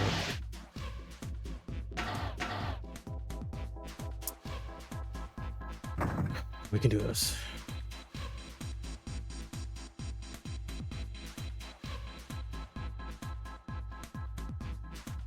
I thought 50 was a lot, and we need this much.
Okay, done putting them in the program. What do I do next?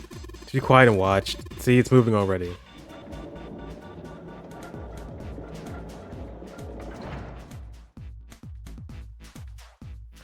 Awesome! The Pushmaster 5000 did just what I told it to and lined up all the crates. Great, now we can reach the coffin. We just need to climb up those crates. To climb those crates over by the fence. Oh my god, that was so fucking much. Alright, let's go.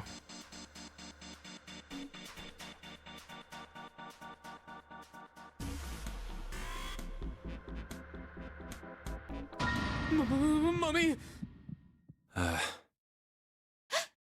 Oh. Just kidding. Really? Whatever. Just open it. Okay. A small key and A gun? a gun? Yeah, a revolver. It looks pretty old. I wonder if this is a replica. This thing is... Are these real bullets? Oh, if this is real... Oh. You're not gonna take it? Of course not. All something like this is gonna do is cause more trouble. It's a powerful weapon that gives one person a huge advantage. Something like that would be way too dangerous to have around. We're in enough danger already. Yeah, I suppose you're right. Maybe Zero put this gun here, hoping that something like that might happen. In other words, maybe he put it here to make us fight each other. In that case, we should most certainly leave it here. I, for one, have no desire to let Zero control me. Me neither. Okay, we've got that figured out. But you aren't gonna leave that key in there, are you? Of course not. We'll take that with us.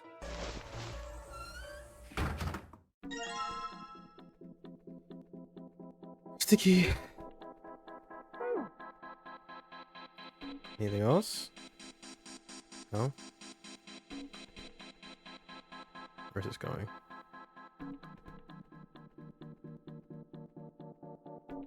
Up here. Let's just put this key in here and yes, sounds like that did it. Yay! Looks like it's open, Jumpy. I see. This key should open the door. Hey, what are you waiting for? Let's go. Yes, it's opening.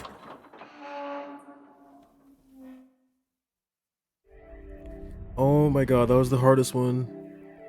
That had to be the hardest one, yeah, holy shit. A long hallway, huh? Oh my god.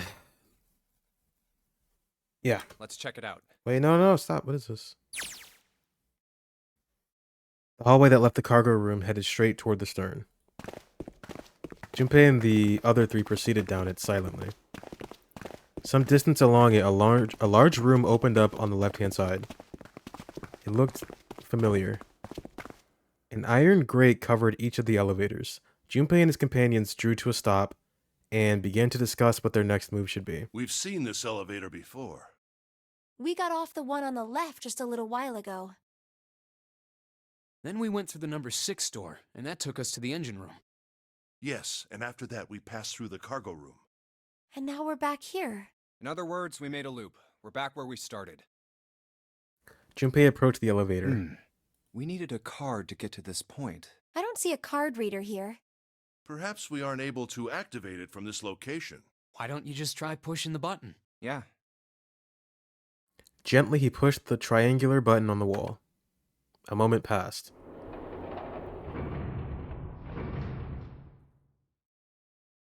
It works.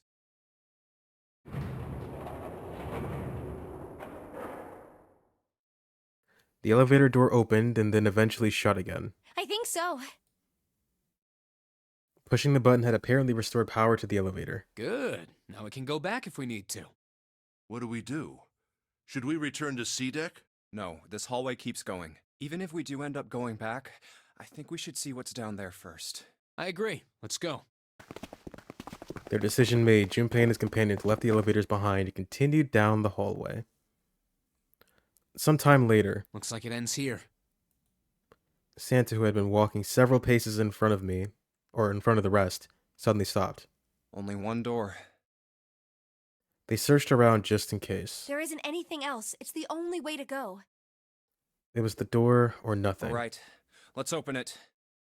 Junpei took a deep breath, readied himself, then grabbed the doorknob and pulled the door open.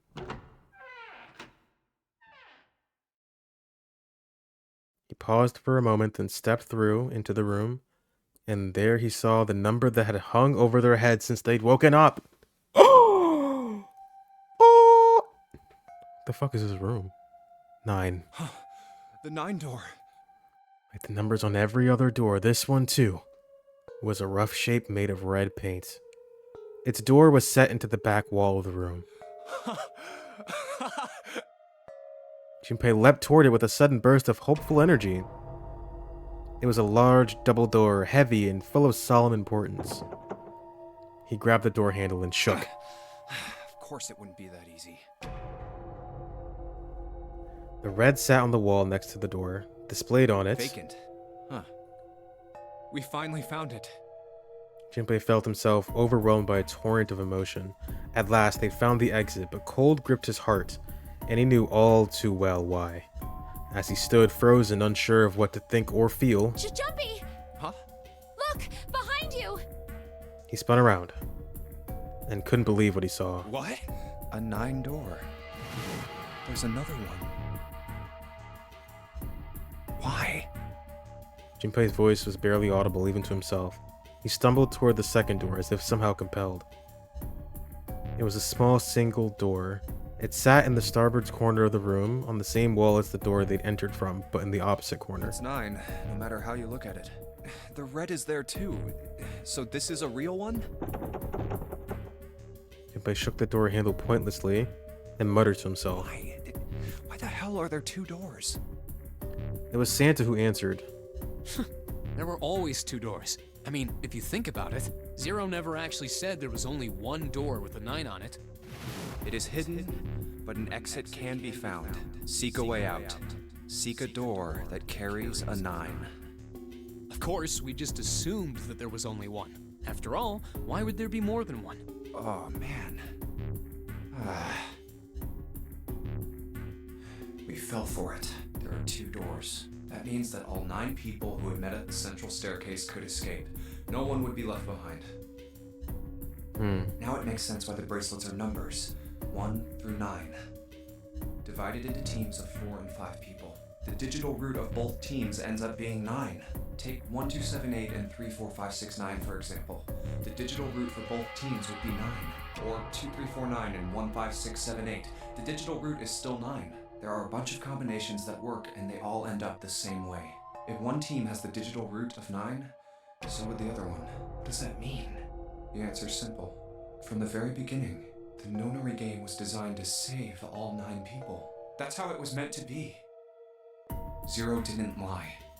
He never said there'd be only one 9 door. But anyone who'd found themselves in the game would have assumed that was the case. Fights would have broken out. One team would likely betray or deceive the other. Someone might be hurt. Someone might get killed. But eventually, they'd reach this very same room and realize how pointless all their infighting was. There were 2 doors. There was no need to kill I don't each other. believe this. They're both exits? Do you really think so? They'd understand and be appalled, overwhelmed with guilt at what they'd done. This game was designed for that purpose. This Nonary game. We were all arguing and fighting over doors at the beginning. But if there had been one slip-up, one tiny mistake that led to more, everything could have been so much worse now. The thought of it sent a chill down his spine. So, what are we going to do, Junpei? A voice broke through Junpei's frantic thoughts. Santa's voice. Oh, right. Hey, keep it together, man. Sorry. Jeez. So what do we do? What do you... We need to think about our next step. Our numbers are 1, 3, 5, and 6. That's a digital root of 6. The 4 of us can't open the number 9 door. The 4. Wait. Don't tell me. Yep. There's one combination that'll let 3 of us open the 9 door. That's why I'm asking, what now? What now? It took him no time at all to determine the answer. There's only one combination of 3 people that would give a digital root of 9. 1, 3, and 5 equals 9. That would mean... No, we gotta go back. That wasn't a possibility he was willing to consider. Santa and Ace agreed. Yep. I agree. We cannot leave June behind. Junpei let out a breath he hadn't realized he'd been holding. Are you sure? I don't mind staying. What? June's body betrayed her true feelings. Her eyes were wet with the beginnings of tears, and her legs shook. It's okay. There's no way we'd leave you behind. Santa had said what Junpei had known the moment he realized which 3 people could go through the door. Besides, I'd rather drown at the bottom of the ocean than escape with this sausage fest. Maybe I'll get to go to Atlanta. What? Are you sure you don't mean Atlantis? Huh? Oh, right.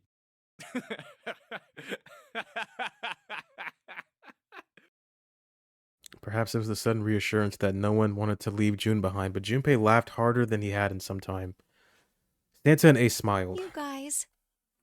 Oh, you guys. June blinked tears from her eyes and bit her lips. She didn't seem to know what else to say. Very well. Best we head back to C-Deck then. We should be able to take the elevator we passed earlier. Perhaps Clover, Seven, and Lotus will have returned from door 1. Even as Ace spoke, they knew finding the others wouldn't improve the situation. Even with all 7 of us. Ace knew it. They all knew Standing around here isn't going to accomplish anything, don't you agree? Let's find the other 3 first, and then search for another solution.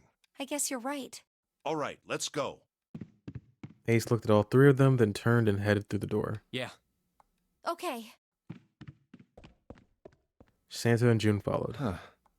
Junpei started toward the door, then stopped. Come to think of it, what is this room? Didn't seem terribly important now, but what exactly was We it? were so focused on the doors, we didn't even look around. I honestly don't know. It looks like a fucking church or some shit. Red carpet ran between 2 columns of wooden benches that ran the length of the room. It looks like it's set up for some kind of ceremony, but what kind? Funeral? Facing the 9 door was the carpet leading to the bow of the ship. And at the end... was it an altar, perhaps? There was a small rectangular alcove at the end of the carpet, and inside the alcove was a raised platform. Resting on top of the platform was a coffin. Huh. A coffin? What on earth is a coffin doing in a place like this? But before Junpei had time to answer that question, Hey, Junpei, the hell are you doing? Let's move. Santa's voice echoed in the room from the hall outside. Right, okay. I'll be right there. Or echoed in from the hall outside. Junpei turned on his heel and left the quiet, somber room.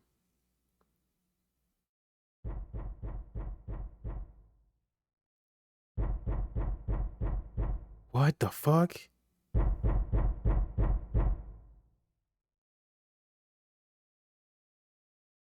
Huh? Who's in there? What the hell?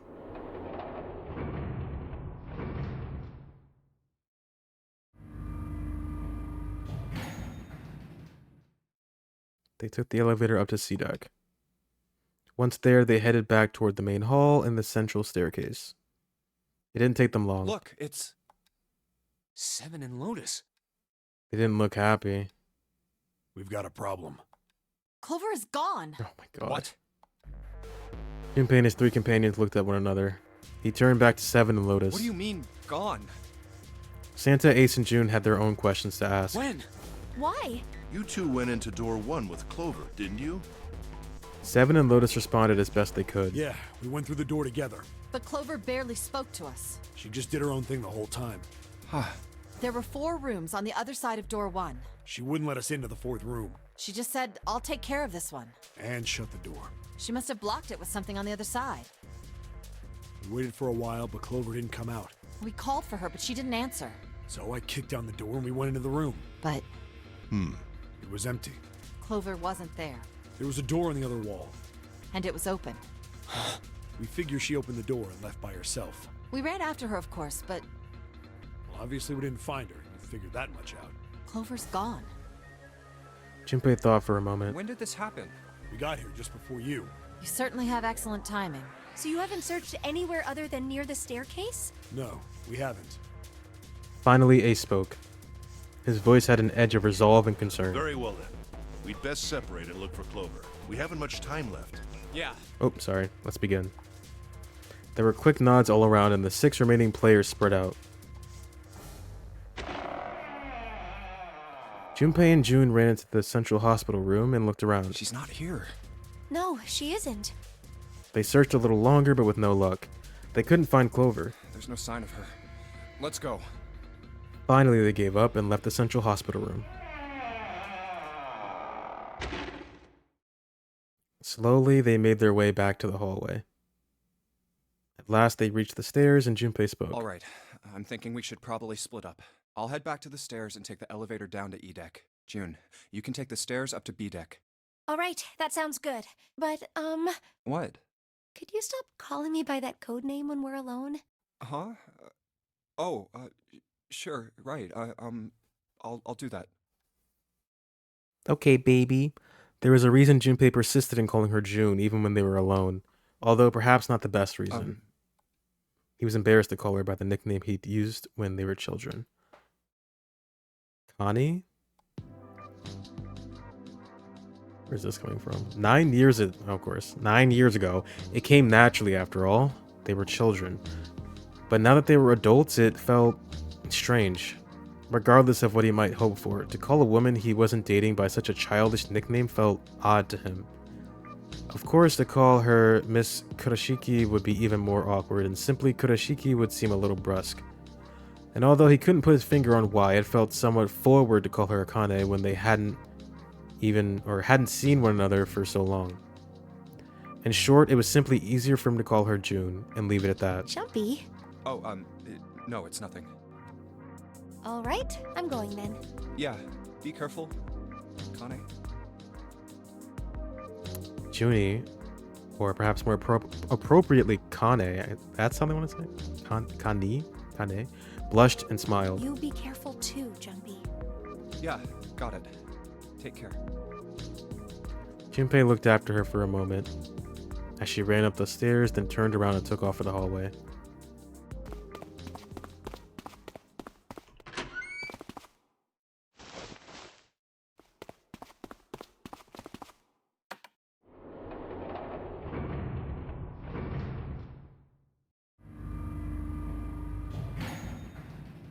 Who's in that coffin? Tragedy always strikes when when one least expects it, but to wait for a man to stand before striking him down seems almost crueler than dealing the fatal blow while he lies on the ground. A light in a dark place, June's smile had given him hope, both for escape and possibly for sex. It was that hope that raised his spirits, just enough that they might soon be fully dashed. He opened the elevator door, and there she was. A woman sat slouched against the wall. Lotus. Junpei felt his blood turn to ice. Her body was limp, and her skin, smooth and pale as always,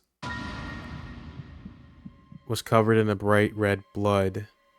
Junpei felt his chest constrict. He couldn't breathe, and his legs began to shake. A slow, cold drop of sweat trickled down his back. He felt his stomach somersault. Junpei's mind went blank, all his thoughts replaced with endless, hissing white. Driven by little more than instinct, he began to walk toward Lotus, slowly. Each slow movement of his stiff limbs brought him closer to her corpse. Finally, he stood next to her. Robotically, he bent down and put his hand against her neck. There was no pulse, no rise and fall of breathing. She was slightly warm. Something, somewhere in Junpei's shaken mind told him that meant she had been killed recently. Yes, Junpei thought, his mind slowly returning, she had been killed. Someone had killed her. There was a deep cut on the left side of her chest. Blood still oozed from it, although clearly her heart had stopped beating some time ago. The weapon had been a knife then? Perhaps she had been stabbed in the heart once. She would have died immediately. He took little comfort from knowing she must have suffered very little. Only then did Junpei notice. Lotus's bracelet was gone. Lastly, let us discuss how to remove the bracelets. There are only two ways to do so. One, you escape from this ship.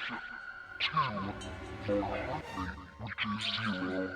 In other words, once the bracelet is taken outside the confines of the ship, or the backside of the wearer's heartbeat has fallen to 0, it will shut down automatically. Was that why the killer had ended Lotus's life? So that they might have the number 8 bracelet? If that was true, then the killer was whoever wanted the number 8 bracelet. Or perhaps more accurately, the person who would gain the most by obtaining bracelet number 8. Who is that? Who would benefit the most from the number 8 bracelet? The thought had only just entered Junpei's mind when he heard a noise. A sound like a sharp knife cutting through wet meat. It struck him as strange that the noise came from inside his own body.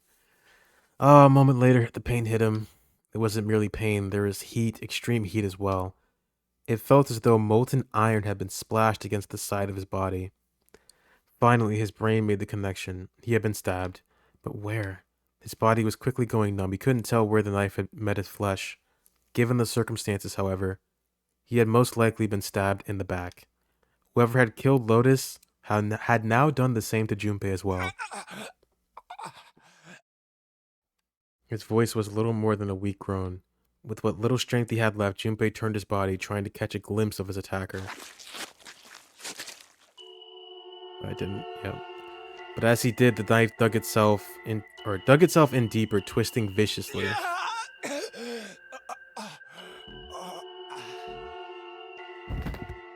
He collapsed on the floor, a puppet with his strings cut. His arms and legs lay where they fell, oddly twisted and awkwardly positioned. Whose car is going off? Sounds like a fucking car alarm. He could feel the blood leaking out of him, but nothing would move. Nothing save his eyes. As he lay on the floor, his life ebbing away, Junpei finally saw his attacker. 2 tiny images of the killer reflected in his eyes. With that recognition came nothing. He felt no emotions, not anger, not sadness, not regret. The paralysis that had claimed his body had reached his mind. His killer glanced down at his body.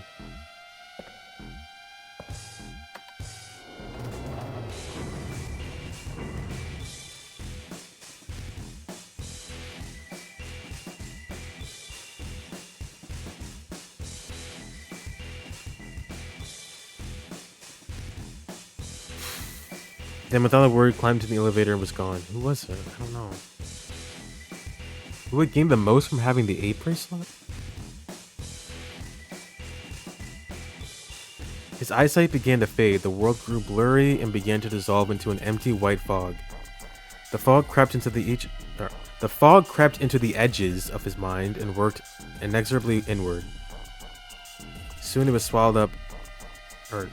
Soon it swallowed up the last that remained of Junpei's mind, and his consciousness left him. There is nothing more. Into utter emptiness he fell. Into zero. Whatever Junpei had been was gone.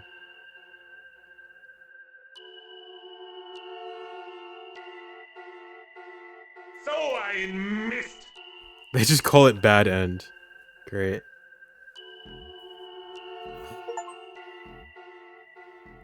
The knife ending. You have reached one ending. This game has multiple endings. In order to experience all the endings, you need to play through the game multiple times. Make sure to save your progress now to retain all information you've required. Memory of Escape has been added to the title screen. Memory of Escape enables you to replay the escape rooms you have completed. Would you like to save the info you obtained? Yes.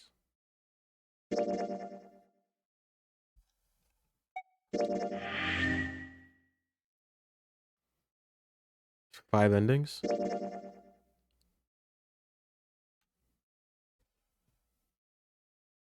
Okay.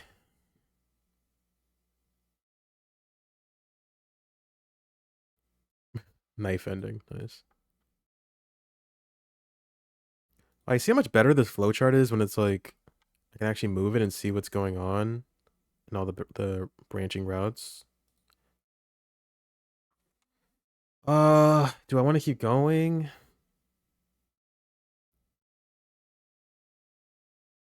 Wait, what is this? It's locked. I guess I can't do that one.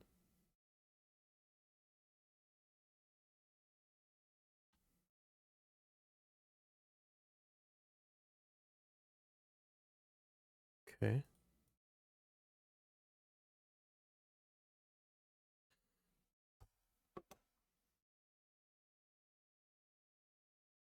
I can't start here, right? No, I can. Well, it doesn't matter. Okay, hold on. Skip. Go back. No. Look, it's 7 and Lotus. Yeah, this doesn't matter. Go back. I have to unlock that somehow.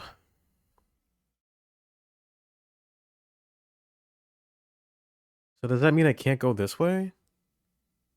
That's a lock on it. But we can do any of these. And I'm assuming, well, I don't really know how this... Oh, now I see.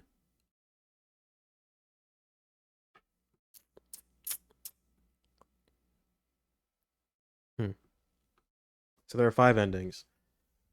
I'm debating whether to just start the next one right now. This wasn't that long. It was like 4 hours.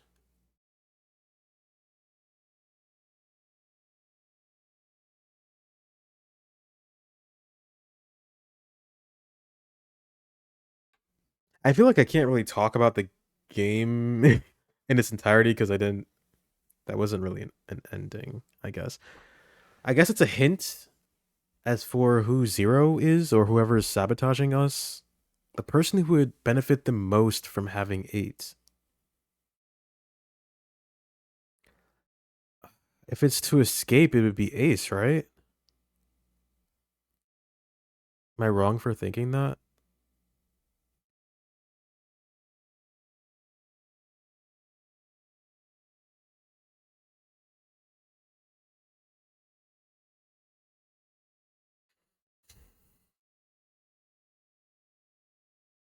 Yeah, it's gotta be Ace. But why would Ace do this? I'm thinking, no, yeah, well, I don't fucking know, dude. Yeah, that was a whole lot of questions, not a whole lot of answers. So there's gotta be more to find, clearly. But I guess overall, I do like this game quite a bit. Um, I think the strongest part of it, I mean, the story is interesting, yeah, but I don't really get it yet. What's keeping me enthralled is it's the writing. The character writing is very, very good. Everyone feels extremely distinct, and I like everyone's personalities. Nobody really feels like a dud in the cast, you know? I didn't really get to know all of them that well. I don't really know Snake that well or Clover that well. I think we got to see a lot of Lotus and Santa and June. A little bit of Ace. We got to see more of Seven, Snake, and Clover. But the majority of these guys are pretty cool. It's like very funny jokes, and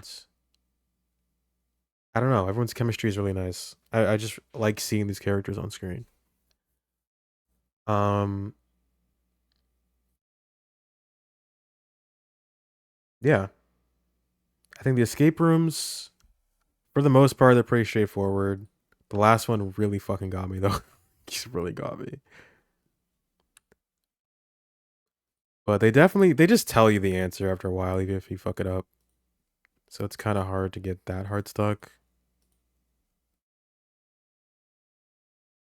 Um, just it's a good game. I just gotta see more. I gotta see more of it. Do I start now? We can't even do this yet for some reason.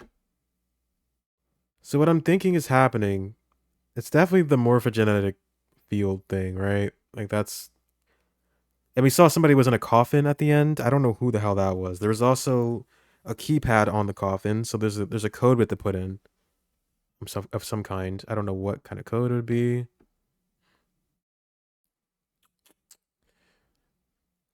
And this person who killed Lotus is probably the same person that killed Snake. Who would benefit from the 8? I don't know. It would only be Ace if they're trying to get out. I don't think anybody else makes a digital root of 9 with 8. Mm-mm.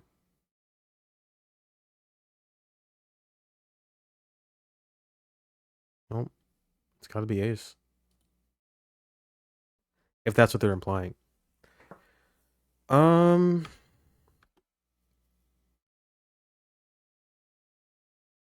we'll pick this up next time, I think. I don't know where to go though. Do I go back here? I guess I have to. Where did we start tonight? Was it here? Which one was this? No. I think it was this one. Laboratory, yeah. This has 2 keys. We started here and then we got here. So I can probably just do a whole other ending next week. Yeah, that's what I'll shoot for. We'll shoot for an ending a week. So I guess I'll end it here. Maybe I'll play Persona. You guys want to play Persona 5X? I'm sorry to anybody that's watching this for Zero Escape. I'm gonna play Persona 5X to end it out. I could just make a whole new one, but that's kind of no. I'll make a separate stream for Persona 5. Yeah, that's what I'll do. I did this last time. I debated playing Raido. Still didn't finish that game, by the way, surprisingly. I'll make a separate stream for it like another day, not tonight. Maybe it'll definitely be before next Friday, I think. I'm trying to get that, squeeze that in there. But we're done. Surprisingly, I didn't have any bots. I'm kind of sad. I wanted to try it out, see what it looked like. Maybe next time. What the? Now, go back to the escape. Escape. Get me out of here. Hold on. Let me just. We've got a problem. I know we do. Hold on. Wait.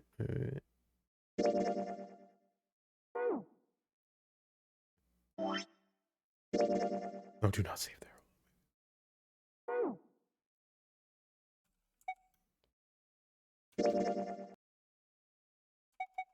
Memories of the escape? What did they say this was again? Oh. You can just do them if you feel like it. The escape rooms. You can fuck the cargo room.